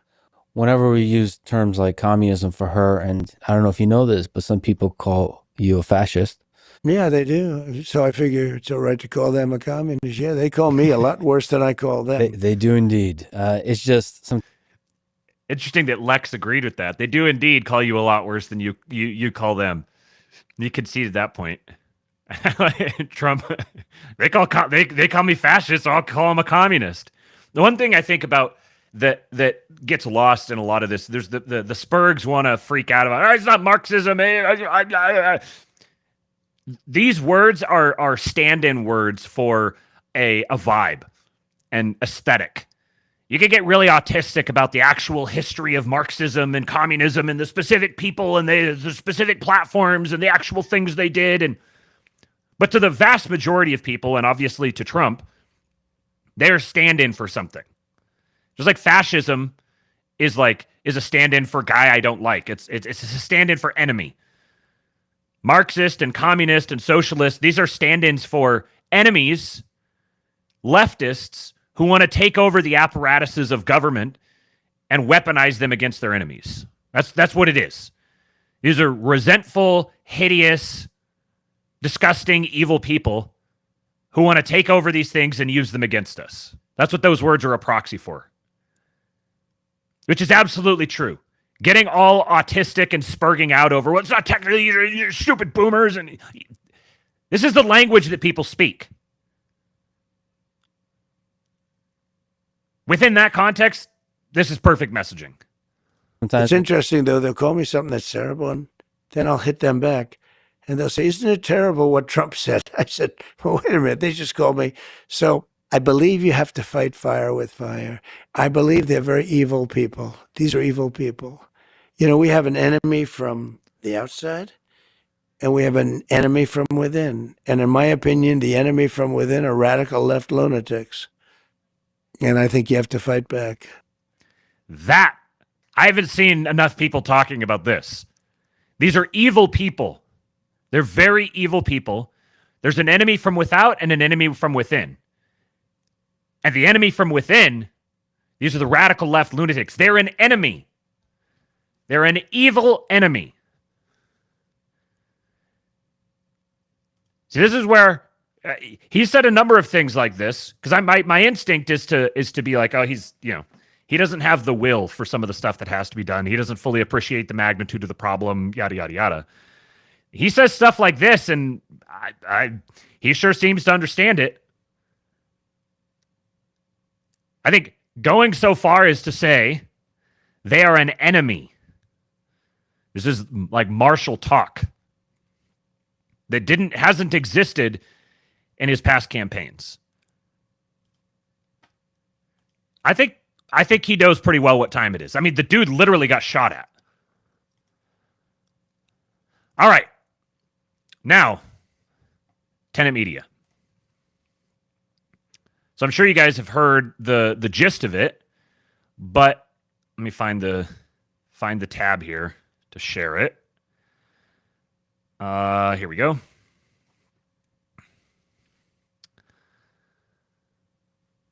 Fascinating timing here. So, on August 31, Kamala HQ posted this video of Tim Pool, said Trump operatives say their Project 2025 plan is to give Trump total unchecked legal power so they can jail and execute those who don't support Trump if he wins. They have since scrubbed this video from YouTube. First of all, I got to laugh at someone calling Tim Pool a Trump operative. Tim Pool replies, I have engaged legal counsel. We're preparing to take action. More to come.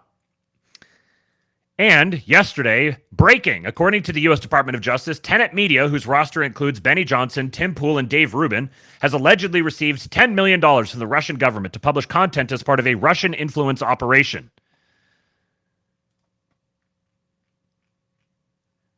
So Greg Angelo asked me, what's your read on this? So this is my knee-jerk read on it. The regime, this is the regime's new Steele dossier for generating leverage on Elon.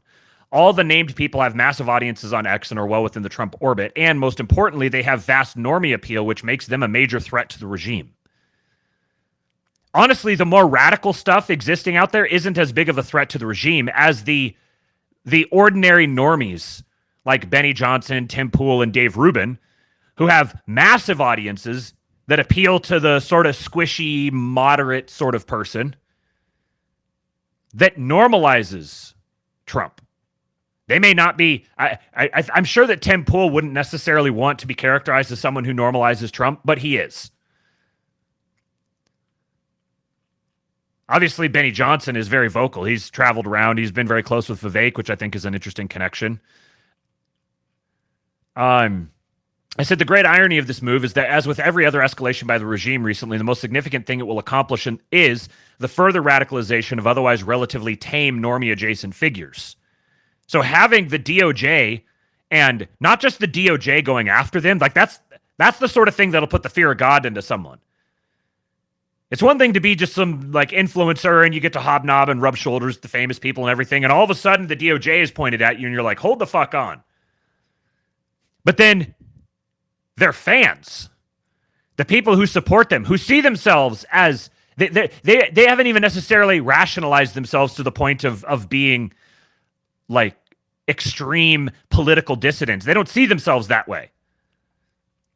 I mean, imagine being a Tim Pool or Dave Rubin fan and seeing the Kamala DOJ roll out these sorts of inane allegations, seeking to flagrantly destroy the lives of your guys in the raw pursuit of political power. So then, first of all, from this, I'm going to go through and I'm going to read most of the indictment. I'm not going to read every last little thing, but it's a very interesting story. So we'll get into some of the more specific details of it. But first of all, just reading the press release. According to the court documents, RT, formerly known as Russia Today, is a state-controlled media outlet funded and directed by the government of Russia. Over at least the past year, RT and its employees, including Kalashnikov, the dude's name is Kalashnikov, and Afanasyeva, deployed nearly $10 million to covertly finance and direct a Tennessee-based online content creation company known as U.S. Company One. So U.S. Company One, we're going to see this a lot, is Tenet Media. This is an organization that has been started and owned and run by Lauren Chen, and I forgot the guy's name, her husband, Liam something or other. They're Canadians. This is a media company out of Tennessee, and here is their roster of talent. Some very familiar names. Lauren Southern, Tim Pool, Taylor Hanson, Matt Christensen, Dave Rubin, and Benny Johnson. So coming back here, in turn, U.S. Company One, or Tenet Media, published English language videos on multiple social media channels, including TikTok, Instagram, X, and YouTube. Since publicly launching in or about November of 2023, U.S. Company One has posted nearly 2,000 videos that have garnered more than 16 million views on YouTube alone. I saw these numbers and I was like, hold on. 16 million views, that makes it seem like it's really big. But 2,000 videos? So you're saying that this big, super threatening media operation is getting 8,000 views per YouTube video. I mean, that's more than I get, but 8,000 views is not very much. Many of the videos posted by Tenet Media contain commentary on events and issues in the U.S., such as immigration, inflation, and other topics related to domestic and foreign policy. While the views expressed in the videos are not uniform, most are directed to the publicly stated goals of the government of Russia and RT to amplify domestic divisions in the United States. Now that is a hell of a statement. As Harrison Smith at InfoWars says, he says, very disturbing development. We're not at war with Russia, but they are enacting wartime press controls. They claim that Tenet is spreading division by reporting on domestic issues like immigration. That's what's happening here. The U.S. government is saying, quote, he's not exactly quoting them, but they're saying, by being critical of our policies, you are weakening our unity, which is what our enemies want. Therefore, criticism of our domestic policy is an act of war. Very, very bad. Coming back to my thread here. Tyler, the warm weather penguin, Says, I'm pressing X to doubt that story about Russians paying anyone after the Dems spent years desperately trying to pen anything Russian on Trump. And my take was, yeah, I think it's far more likely a State Department proxy planted someone within RT to entrap people at Tenet and create this pretext, if anything. So this is my knee-jerk reaction to it. After reading through all the documents, it hasn't really changed that for me. I think this is the definition of astroturfing. So here is the documents. This is United States of America versus Konstantin Kalashnikov, a.k.a. Kostya, and Elena Afansieva, a.k.a. Lena. I didn't bookmark this. I scrolled past it, but I saw someone search this guy's name, and there's some evidence that he's actually Ukrainian, which would be a very funny development. The grand jury charges. Introduction. RT, formerly known as Russia Today, is a state-controlled media outlet funded and directed by the government of Russia. After Russia invaded Ukraine on February 2022, RT was sanctioned, dropped by distributors, and ultimately forced to cease formal operations in the US, Canada, the United Kingdom, and the European Union.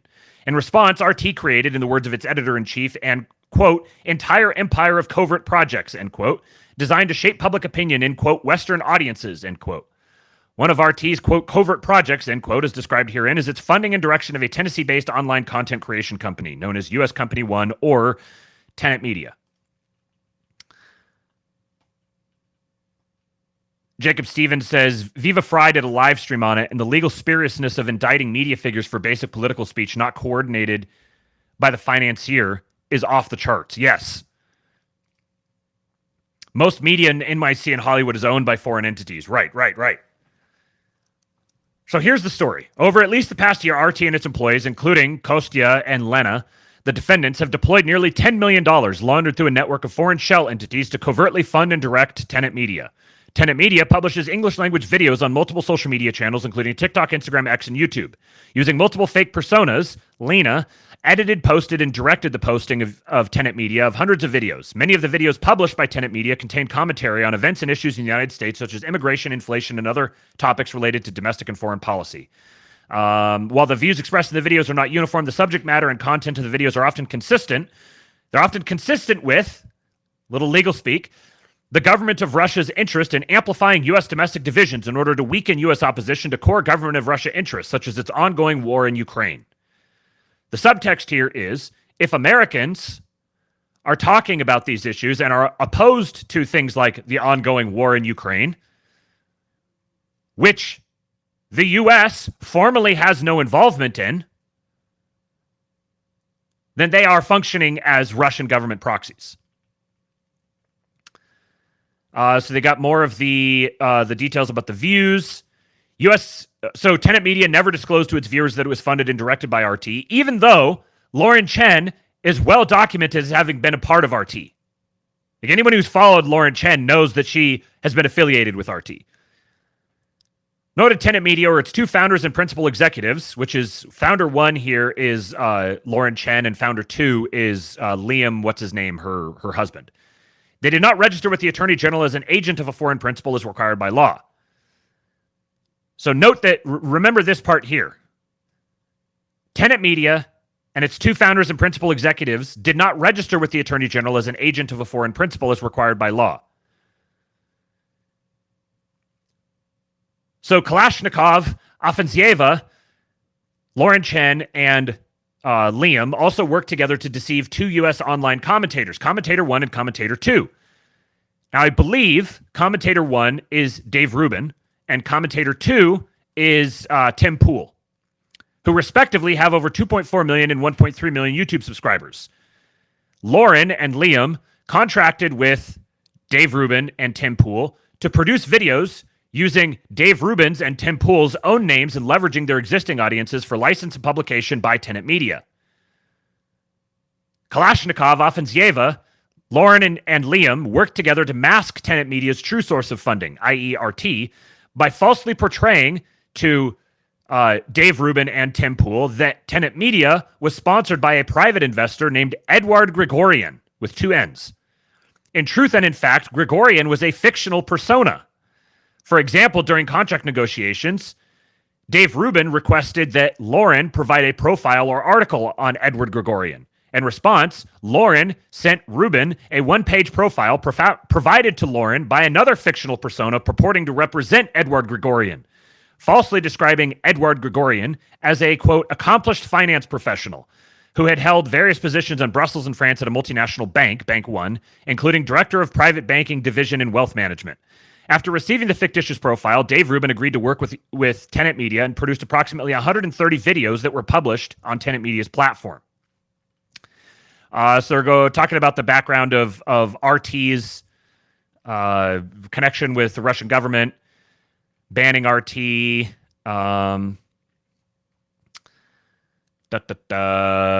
For example, on or about February 25, 2024, RT's editor-in-chief declared during a Russian television appearance that, quote, public opinion in the West is changing very rapidly and very cheerfully, end quote, due in part to RT. RT's editor-in-chief further explained that despite being, quote, banished everywhere on February 25th, end quote, referring to the start of Russia's invasion of Ukraine in February 2022, RT had built, quote, an enormous network, an entire empire of covert projects that is working with the public opinion, bringing truth to Western audiences. So here's the background on Kostya. The defendant is a citizen of Russia and an employee of RT. He has identified himself as the deputy chief of the digital media projects department for RT, is a member of an internal RT email distribution list reserved for leaders at RT, and manages multiple RT covert distribution channels in the United States, including Tenet Media.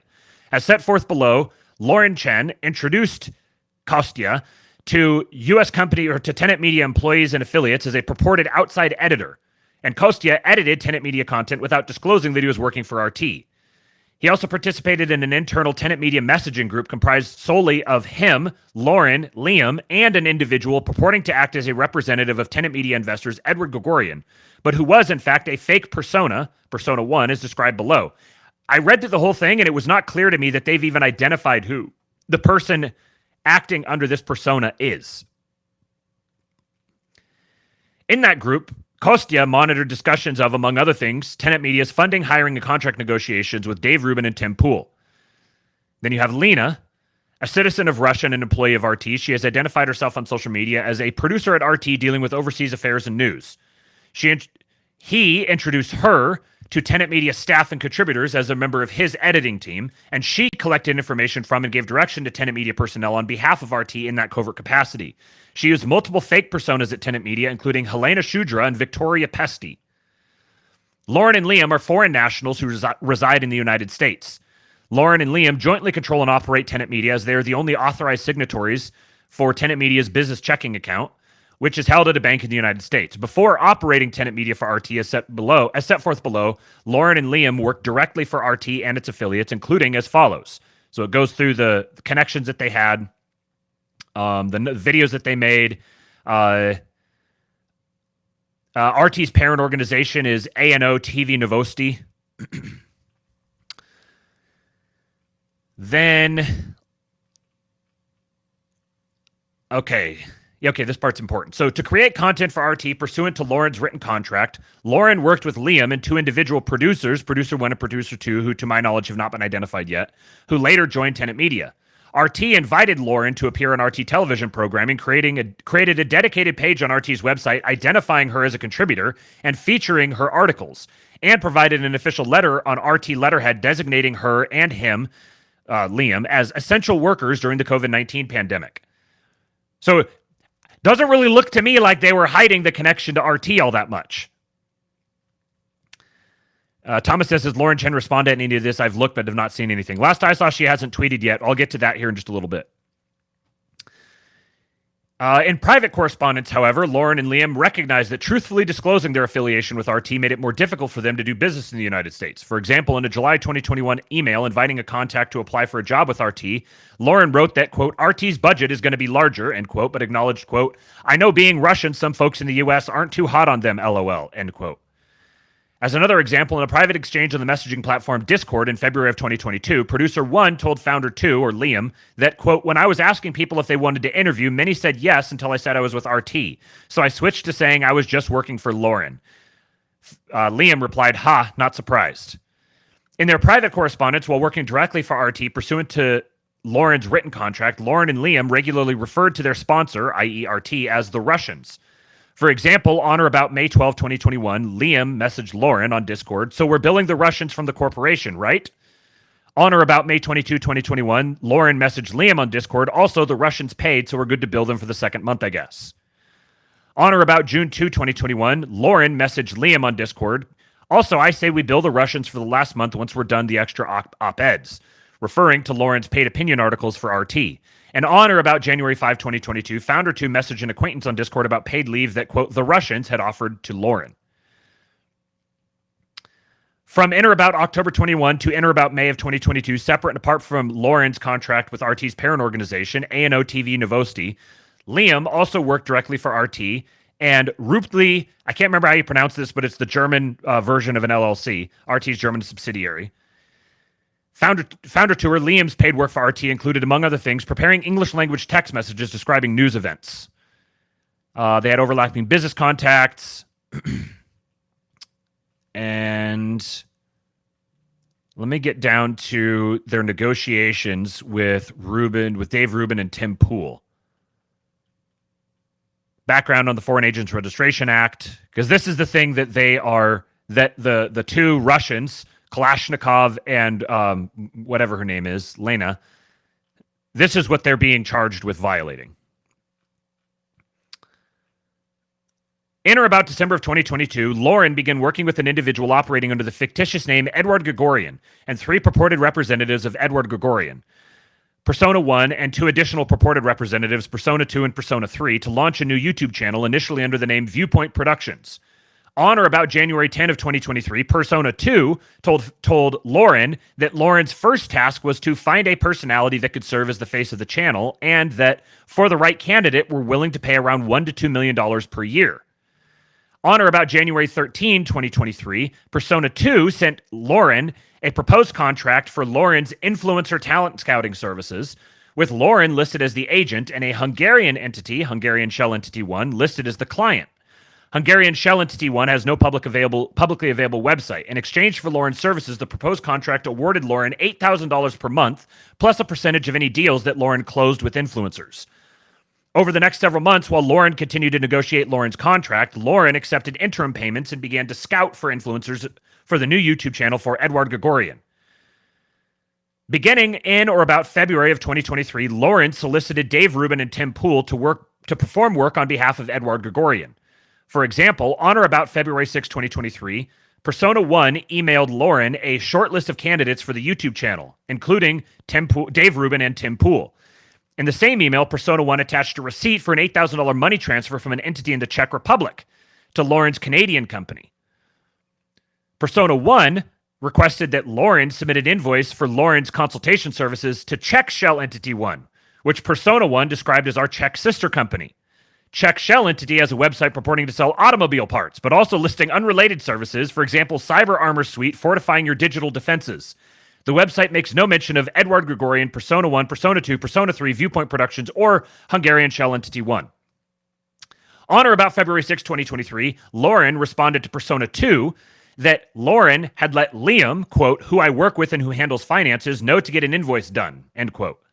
Liam subsequently prepared an invoice from Canadian Company 1 to Czech Shell Entity 1, which Liam transmitted to Lauren and which Lauren then emailed to Persona 1. In Lauren's February 6, 2023 response to Persona 1, Lauren also advised that Lauren had reached out to Dave Rubin and will be speaking with him today. With respect to Tim Pool, Lauren cautioned that a contract would likely cost, quote, well over $2 million a year. What am I doing with my life? The next day, on or about February 7, 2023, Persona 1 responded that Mr. Gregorian, misspelling the name of Persona 1's purported employer by missing an extra N, was, quote, okay with over $2 million as long as we get the right person on board under the right conditions. Lauren agreed to contact Tim Pool as well.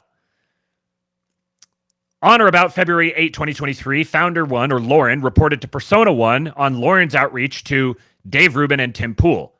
Lauren advised that Dave Rubin said it would need to be closer to $5 million yearly for him to be interested, and that Tim Pool said, quote, it would take $100K per weekly episode to make it worth his while.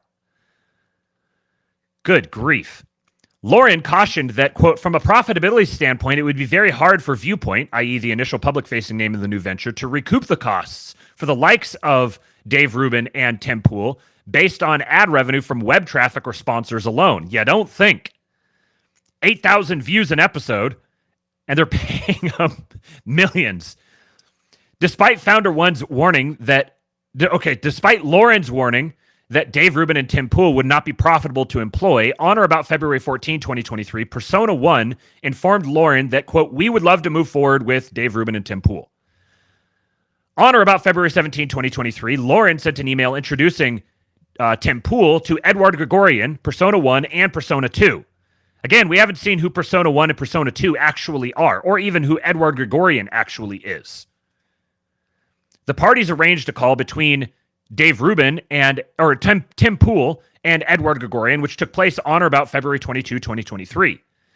In scheduling the call, Tim Pool requested that Edward Gregorian call Tim Pool's cell phone. Instead, Persona 2 asked that the call take place on WhatsApp or Zoom. Both applications offer encrypted communications and the ability to place voice calls through VoIP technology capable of obfuscating the physical location of a caller.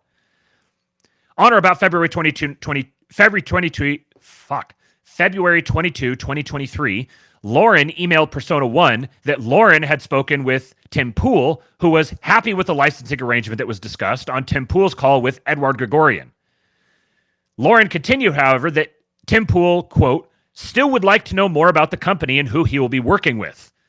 Lauren added that Lauren had assured Tim Pool that as we finalize the contract and begin working to put a show together and coordinate the launch, everyone will have time to get to know each other better and feel less like strangers.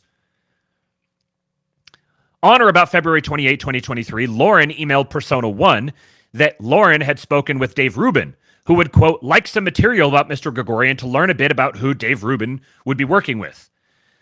Lauren asked if there were, quote, any links, press release, interviews, LinkedIn, profiles, etc., that we can forward Dave Rubin about Edward Gregorian.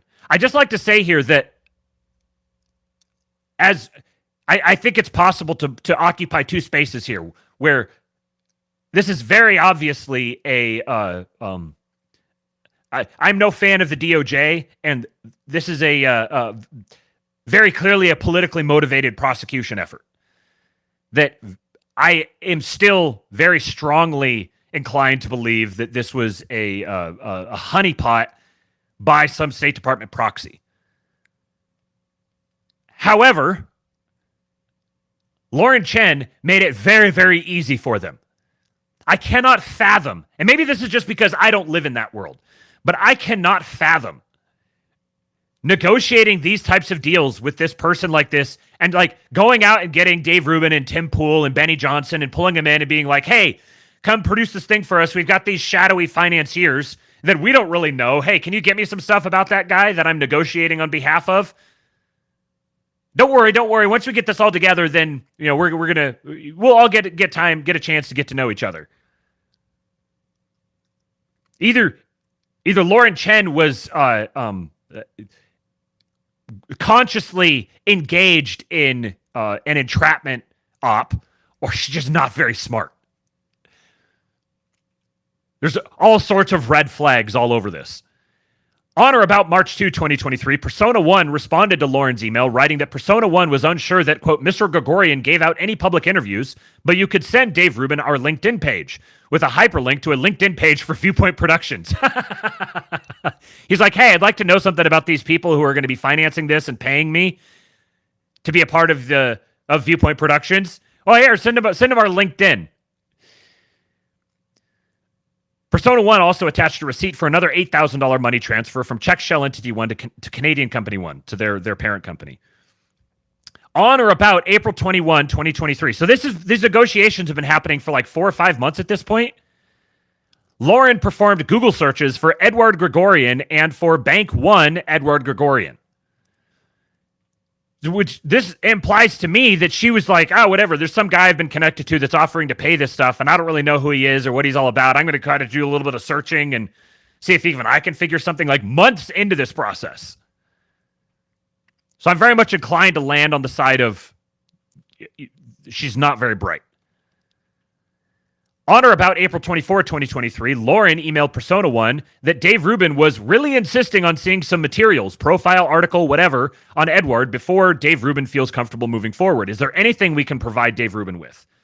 Persona One responded that we'll send you a profile on Mr. Gregorian that you could send over to Dave Rubin.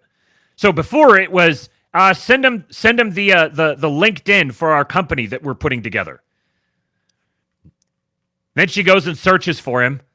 And it says, hey, we really need something. And they're like, oh, don't worry, we'll provide you something. On or about May 4th, so like 10 days later, Persona One emailed Lauren the CV to provide to Dave Rubin. The profile is reproduced with redactions and blurring below. Look at this. So this is what they put together and sent over for her to send to him. Some picture of some guy sitting here on a private jet looking out the window with a resume.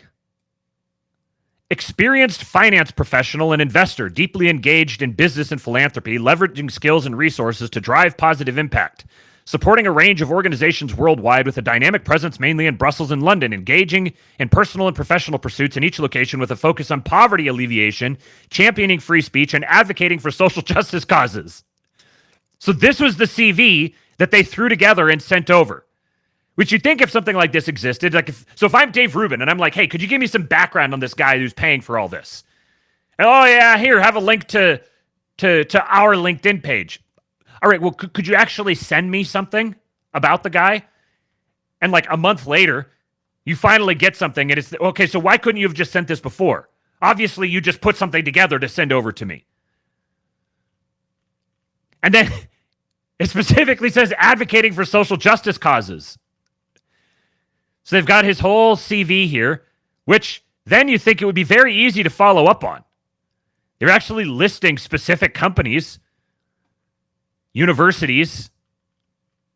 This would be very easy to follow up on. I don't think these people cared, really. Bank One's affiliate in the United States has no record of an Edward Gregorian ever being employed, nor has set before through Google searches for Bank One or Edward Gregorian yield any results for a person by that name. Other irregularities in Lauren's email correspondence further signaled that Edward Gregorian and his purported representatives, Persona 1 through Persona 3, were all fake personas. Persona 1 misspelled the surname of his purported boss in at least 4 separate emails, sent an email to a potential influencer copying Lauren and signed the email as Edward Gregorian rather than as Persona 3. After the email recipient expressed confusion as to whether the sender was Edward Gregorian or Persona 3, Persona 3 quickly responded, in part, Edward forwarded this email to me and asked me to replay, spelling is correct, on his behalf. These are not competent people. Digital forensic evidence further confirms that Edward Gregorian and Persona 1 through Persona 3, the various investor personas, were in truth and in fact the same individual. For example, on approximately 39 occasions between and or about November 2023 and in or about July of 2024, email accounts used by Edward Gregorian and Persona 1 to communicate with Lauren were accessed from the same IP address at around the same time. As another example, on or about January 10, 2023, Persona 1 emailed the text of a draft email to Persona 2, which Persona 2 then pasted into a new email and sent to Lauren from Persona 2's email account. They transmitted the Edward Gregorian profile to Lauren to persuade Lauren to perform work on behalf of Edward Gregorian. On or about May 12, 2023, Lauren reported to Persona 1 that Dave Rubin had, quote, a problem with the profile we sent over, specifically the reference to social justice. So at least he picked up on that. I think it may be because that's usually a term used by liberals, but we're trying to create a conservative network. Lauren suggested that Dave Rubin and Edward could simply speak together to clarify the profile. On or about June 2 of 2023, Edward Gregorian circulated an email to Lauren and to Dave Rubin's assistant scheduling a Zoom meeting for 5 p.m. Paris that day. In prior email correspondence, Lauren represented to another potential commentator that Edward Gregorian was based in Paris.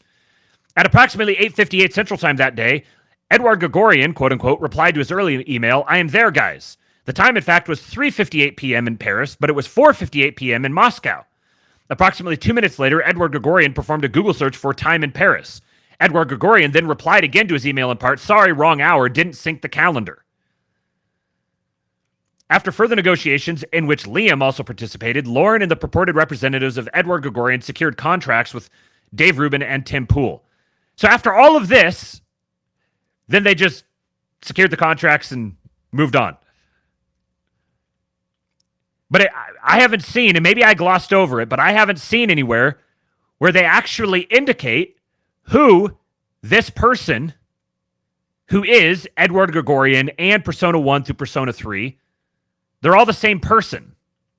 But they haven't indicated who that person actually is. That's what I want to know. That's where I would not be surprised at all whatsoever to discover, if we ever learned who that person was, to discover they've got some very interesting conversations or very interesting connections to the U.S. State Department. Okay, so Dave Rubin's contract, which was between Dave Rubin's production company and Tenet Media, provided for 4 weekly videos to be hosted by Dave Rubin and live streamed by Tenet Media. In exchange for a monthly fee of $400,000 plus a $100,000 signing bonus and an additional performance bonus, Lauren's production company agreed that, quote, any and all content created under this agreement shall be the property of Tenet Media. Tim Pool's contract, which was between Tim Pool's production company and Tenet Media, provided for weekly videos to be hosted by Tim Pool and live streamed by Tenet Media. In exchange for a fee of $100,000 per video, Tim Pool's production company granted Tenet Media, quote, a non-exclusive, non-transferable license during the applicable license term to display, transmit, and distribute the licensed content. So they were just licensing agreements, but $100,000 per video. Holy hell. And obviously, these aren't their only streams of income. In or about mid-2023, as Lauren worked to recruit Dave Rubin and Tim Pool to perform work on behalf of Edward Gregorian, Lauren began negotiating an expanded role for Lauren and Liam and Tenet Media in their developing enterprise as set forth below. There was numbers with this one. So she was going to have her initial phase, the pre-talent signing, then post-talent signing. It started off at $8,000 a month, and then I think it went to $25,000 a month was the change that they negotiated. The two of them, he messaged her, so Liam messaged Lauren that they, i.e. the investors, also have full rights to the IP, and so if we grow the platform, they can still technically take it away. She replied that the French clarified that we own the channel, but they own the rights to the content. And so in the event of a split, I think we either need to pay them out for the right to remove the videos, but we'd keep the platform, i.e. Tenet Media. This sort of inside baseball stuff is interesting to me. I think... See if there was anything else here that... Yeah, here. The contract provided for a monthly fee of $8,000 for the first stage, a monthly fee of $25,000 per month for the second stage after signing Dave Rubin and Tim Pool, and additional performance incentives and commissions for engagements closed with talents. The client named in the contract was neither Edward Gregorian or Hungarian shell entity, nor Czech shell entity, but rather an entity based in the United Kingdom, the UK shell entity, that has no website. After forwarding the contract to Founder 2 and discussing it with Founder 2 on Discord, Founder 1, so Liam and then Lauren signed the contract. Despite describing Tenet Media's investor to Dave Rubin and Tim Pool as Edward Gregorian, a purported finance professional in Western Europe, Lauren and Liam admitted to each other in their private communications that their investors were, in truth and in fact, the Russians. The same term that Lauren and Liam previously used to refer to RT while working directly under contract with RT as described above. On or about May 27, 2023, Lauren messaged Liam on Discord, quote, I'm going to ask the Russians about hiring producer 2 this coming week, close quote. Approximately 2 days later, Lauren messaged Liam on Discord, quote, here's a list of responsibilities I sent over to the investors to approve bringing you on, waiting to hear back on timeline and salary. On or about August 8, 2023, Persona 1 informed Lauren and Liam in Discord that their request to hire a producer or booker, i.e. producer 2, was approved. And here's where given my impression of Lauren and Liam being not all that bright in all of this, I get the sense that they actually, they're speaking colloquially of RT as the Russians, and that they perceived this guy as being a part of RT, but not being Russian per se. They actually, I think, thought that there was an Edward Gregorian out there who was some Western Europe finance professional guy, but they were fine him just being kind of shadowy, and none of this stuff ever raised red flags for them. I do think this is absolutely a cautionary tale that you shouldn't be bumbling your way into these sorts of arrangements. You're just creating attack vectors to undermine you. You're getting sucked into honeypots. They have a Discord and investor Discord channel. So it's back to the Kalashnikov and whatever her name was, Ivanisvyayev or whatever it was. Okay, as Tenet Media prepared to launch in the fall of 2023, consistent with Persona 1's instructors to Lauren to work with the Russian firm we agreed to hire, Lauren introduced Kalashnikov to Tenet Media employees and affiliates as an outside editor hired by Tenet Media's investor. In this role, Kalashnikov monitored U.S. Company One's or Tenet Media's internal communications and edited content published by Tenet Media without disclosing that he was an RT employee. Kalashnikov also introduced his fellow RT employee, Afanasieva, to provide additional day-to-day direction to Tenet Media employees and commentators as set forth below. So Lauren created a Discord server for use by Tenet Media employees, associates, and contributors. In the weeks that followed, Lauren subdivided the Discord server into various Discord channels, including channels for individual contributors and their teams to discuss production-related matters, a channel to discuss pitches and story concepts, and channels for the production team to post videos for publication by Tenet Media. Lauren added Kalashnikov to most of these Discord channels, typically introducing him as an editor. He's heading up the editing team, so you and him can start to discuss how to get started working together.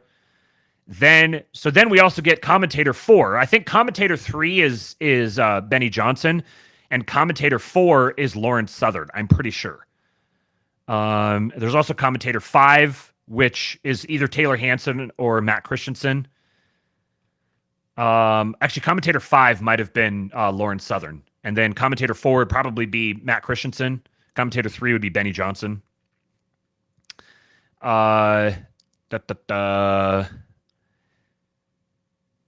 So Kalashnikov added Helena Shudra, who is actually the Afanasieva, described her as a member of my team who would be coordinating the editing team. Digital forensic evidence confirms that Helena Shudra was in truth and in fact Afanasieva, an employee of RT. For example, the email account used to register the Helena Shudra Discord account bears a Russian web domain and the email handle Afalena1997, which is composed of the first 3 letters of Afanasieva's surname, a variant of her last name, and her birth year. Moreover, between in or about February 2024 and in or about March of 2024, the Helena Shudra Discord account was accessed approximately 173 times from a Moscow-based IP address that was also used to access Afanasieva's personal Gmail address on approximately 12 occasions. So, as I'm kind of piecing this together, it seems like there was this persona, Edward Gregorian, and then personas 1 through 3, who are these 3 other people who are supposedly representatives of this Edward Gregorian. So there's these 4 different people. These 4 different people recruited Afanasieva and Kalashnikov and then used them as proxies to recruit and work with and communicate with Tenet Media. Who knows how... They already said that Edward Gregorian and personas 1 through 3 are all the same person. So is this one person the one who recruited Afanasieva and Kalashnikov? Were they working with Kalashnikov and Afanasieva? It's not clear to me, obviously, at this point, that whether this Kalashnikov and Afanasieva were aware of the risk they were putting themselves in, or if they were themselves baited into this.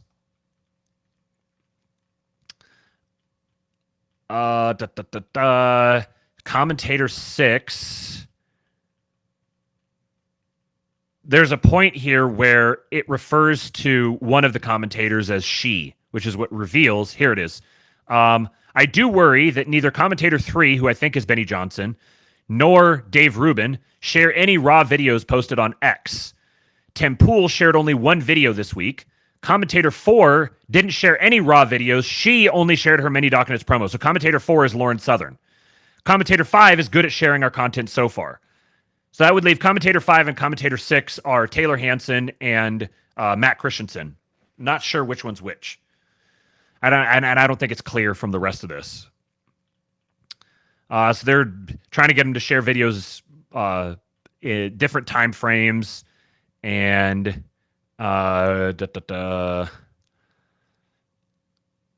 Lauren posted a message to the Tenet Media Discord server introducing Victoria Pesty from our investors team.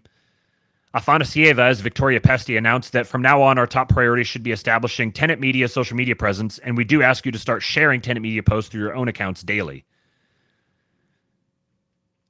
Second, with Lauren and Liam's backing, Afanasieva directed U.S. Company One or Tenet Media staff to publish specific content that Afanasieva identified. On or about January 15, 2024, Lauren wrote in a channel on the Tenet Media Discord server, our producer Discord channel, comprised of Afanasieva, Kalashnikov, Lauren, Liam, Producer 1, Producer 2, and Producer 3. Helena is going to start creating customized videos for us to post on our socials of viral content that's floating around. Between and about January 2024 and about June of 2024, Afanasieva posted links to approximately 841 video clips, which were routinely posted by Tenet Media staff onto Tenet Media social media channels. On occasion, Tenet Media staff privately contacted Lauren or Liam to push back on her content and were rebuffed. For example, on or about February 15, 2024, Afanasieva, as Helena Shudra, shared with Tenet Media a video of a well-known U.S. political commentator visiting a grocery store in Russia. I wonder who that was. Afanasieva posted the video to the producer Discord channel. Later that day, Producer 1 privately messaged Founder 2, or Liam, on Discord. They want me to post this, referencing the video that Afanasieva had posted, but it just feels like overt shilling. This was the Tucker Carlson video. Liam replied that Lauren thinks we should put it out there. Producer 1 acquiesced, responding, all right, I'll put it out tomorrow. As another example, on or about March 22, 2024, Afanasieva, as Helena Shudra, shared in the producer Discord channel a video of the March 22, 2024 terrorist attack on a music venue in Moscow. I'd completely forgotten about this, which killed approximately 145 people and injured hundreds more. Producer 1 privately messaged Lauren, writing, quote, I don't know if you saw it, but they want me to post some footage from an attack in Moscow today. There's a watermark in the middle of the page that's blurred, which looks bad, and it's also pretty graphic. You can see people getting shot, albeit from far away. Lauren did not push back on the content of the clip, but replied in the producer Discord channel, I'm not sure it's a good idea to blur out someone's watermark. Afanasieva, as Helena Shudra, then assured the group that it's fine, no worries, it falls under fair use. Producer 1 and Producer 2 found a video clip of the attack without a watermark and posted the clip to X, satisfying her request. The next day, on or about March 23, 2024, Afanasieva, as Helena Shudra, privately messaged Lauren on Discord asking that, quote, one of our creators record something about the Moscow terror attack, close quote. Despite public reporting that the foreign terrorist organization ISIS had claimed responsibility for the attack, Afanasieva requested that Tenet Media blame Ukraine and the United States, writing, quote, I think we can focus on the Ukraine-U.S. angle. The mainstream media spread fake news that ISIS claimed responsibility for the attack, yet ISIS itself never made such statements. And here's how you see the media-controlled state in action. This is how they're in action. Well, you see, ISIS, the media reports that ISIS claimed credit for it. So now, by default, you're spreading foreign nations' propaganda by suggesting that it might not be ISIS or there might be more to the story. All terrorists are now detained while they are heading to the border with Ukraine, which makes it even more suspicious why they would want to go to Ukraine to hide, close quote. Lauren responded that Lauren would ask Commentator 3, which I think is Benny Johnson, and the next day confirmed that Benny Johnson said, quote, he's happy to cover it. And this is me speculating that it's Benny Johnson. It could be Taylor Hansen or Matt Christensen as well. Okay, I think... Oh, here's their money. So starting in approximately August 2023, Lauren and Liam typically submitted 2 invoices each month to Persona 1 on the Investor Discord channel. One invoice for Tenet Media's expenses, such as his payments to its commentators, and another invoice for Lauren and Liam's own fees and commissions. Between and or about August 2023 and in or about June 2024, Lauren and Liam invoiced UK shell entity 1 more than $9.3 million for Tenet Media's expenses, which they asked to be paid to the U.S. company, to the Tenet Media bank account. Lauren and Liam also invoiced UK shell entity 1 more than $760,000 for their own fees and commissions, some of which they asked to be paid to the Canadian company, and some of which they asked to be paid to the U.S. company. Between in or about October 2023 and in or about August 2024, the U.S. Company 1 or Tenet Media bank account received approximately 30 wire transfers from foreign entities totaling approximately $9.7 million. Tenet Media dispersed most of these funds to its contracted commentators, including approximately $8.7 million to the production companies of Commentator 1, Commentator 2, and Commentator 3 alone. So this would be Dave Rubin, Tim Pool, and I suspect Benny Johnson.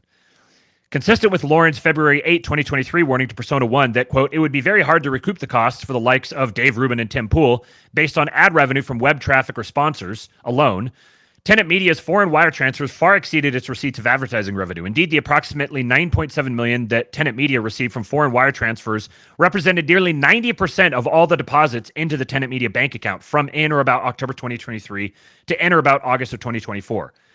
So nearly 90%, which means they were generating ad revenue in the vicinity of, is that $1 million? Am I doing that math right? That was nearly 90% of the deposits. Yeah, so they generated ad revenue of like $1 million. So they're running at a massive, massive loss here.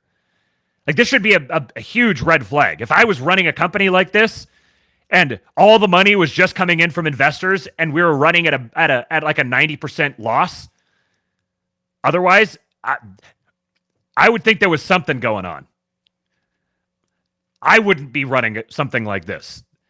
It's just such a massive vector for being honeypotted. Here's all the different entities. So Tenet Media received 30 inbound wire transfers from 7 foreign entities, none of which were Tenet Media's contract counterparty, UK Shell Entity 1. 3 of the remitting entities, Turkish Shell Entity 1 through Turkish Shell Entity 3, listed identical addresses at an office building in Istanbul, Turkey. 3 of the remitting entities, UAE Shell Entity 1 and UAE Shell Entity 2 and UAE Shell Entity 3, listed different addresses in Dubai and Ras Al Khaimah, United Arab Emirates. And the last remaining entity, Mauritius Shell Entity 1, listed an address in Mauritius. Of the 7 foreign entities, only UAE Shell Entity 1, UAE Shell Entity 2, and Mauritius Shell Entity 1 have websites. So this is just... my goodness. I don't really feel bad for them.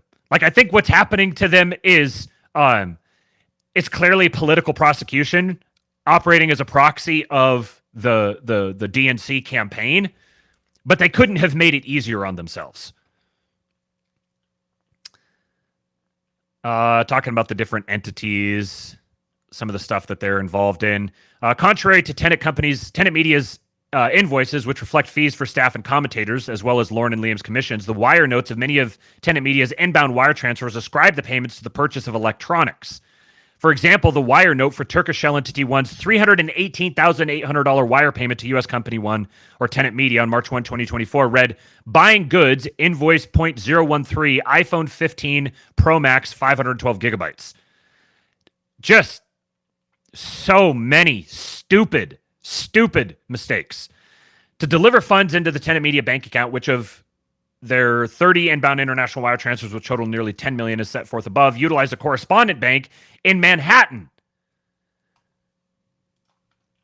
Oh my God. So now they put themselves in the domain of the Southern District of New York. So here's their allegations. Count 1 is conspiracy to violate the Foreign Agents Registration Act. This is the basis of it all, that they were not registered as foreign agents. Now, if you notice, Lauren and Liam and Tenet Media were also not registered as foreign agents, but they're not being prosecuted, which to me indicates very clearly that they have already probably been prosecuted in secret and they flipped. And they're actually working with the feds in this case, which is basically the only option that they would have available to them, the position they put themselves in. And then the other count is conspiracy to commit money laundering, which is based on the first one, because they it was a part and an object of the conspiracy that Kostya and Lena, the defendants, and others known and unknown, would and did transport, transmit, and transfer, and attempt to transport, transmit, and transfer a monetary instrument and funds from a place in the United States to and through a place outside the United States, and to a place in the United States from and through a place outside the United States, with the intent to promote the carrying on of specified unlawful activity, to wit, felony violations of the Foreign Agents Registration Act and violation of Title 18 United States Code section blah, blah, blah, blah, blah. So they were not registered as foreign agents, and they transported, transmitted, and transferred monetary instruments and funds on the basis of pursuing that illegal activity. And then the United States is going to come after them for all the money. That's basically what the rest of it says. So I know that most of you probably weren't going to sit down and listen to all of that, or sorry, you weren't going to sit down and read all of that yourselves. Hopefully it was helpful to you having me read it. I did a poll this morning in the Discord and said, should I read everything or should I just hit the highlights? And just hitting the highlights won. So I am a man of the people. I'm happy to act with the people's blessing, and so I did. Let me just check real quick some of your comments because I wasn't keeping up with this.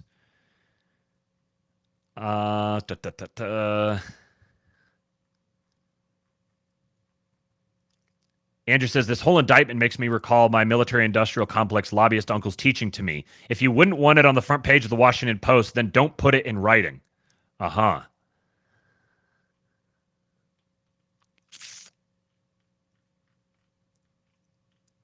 Yeah, I don't know if this is them being. It seems to me like this is just them being naive, Lauren and Liam. They didn't really take seriously the gravity of the sort of things they were getting into, and maybe it's because they were kind of, I don't know, inured to that world, just having been content creators and living in Canada, living in Hong Kong, traveling around. Some of these things kind of just blur together, and maybe you just kind of naive kids, you just kind of, don't you worry about this sort of stuff. Maybe it's a little sketchy, but it's not going to come back to bite me. It definitely can come back to bite you. All right. Well, we're past the 2-hour mark, so I'm going to bounce. I appreciate you guys showing up here today. Do me a favor. We got 121 watching now and only 42 likes. Hit the like button, ladies and gentlemen, please. Almost to the end of the week. Tomorrow is Friday. And at the end of Friday, we do the Schizo stream in the King Pill Discord. So if you'd like to be a part of that, come join, kingpill.com. We'd be happy to have you in there. And I don't see Taylor here in the chat today shilling. So we'll have to withhold some of his shekels from him for his shilling. Because he dared do something other than hang out in the Astrolabe live chat. Shame be upon your name, Taylor. All right. Go follow me on Twitter at RealKingPilled. Subscribe to the channel. Hit the notification bell. If you join the King Pill Discord, we have a notification channel in there that alerts every time that I post a video, and I also hit the @everyone ping when I'm about to go live, so you guys can. If the notification bell on YouTube isn't reliable enough, then you can have a backup in the King Pill Discord. You can also go to buymeacoffee.com/kingpilled and throw a couple shekels my way for me to withhold from Taylor as punishment for his malfeasance. And, as always, we must end with Hulk. Love you guys. They're my hero.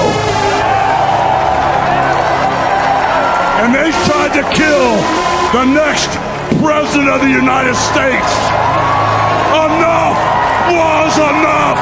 And I said, let Trumpomania run wild, brother.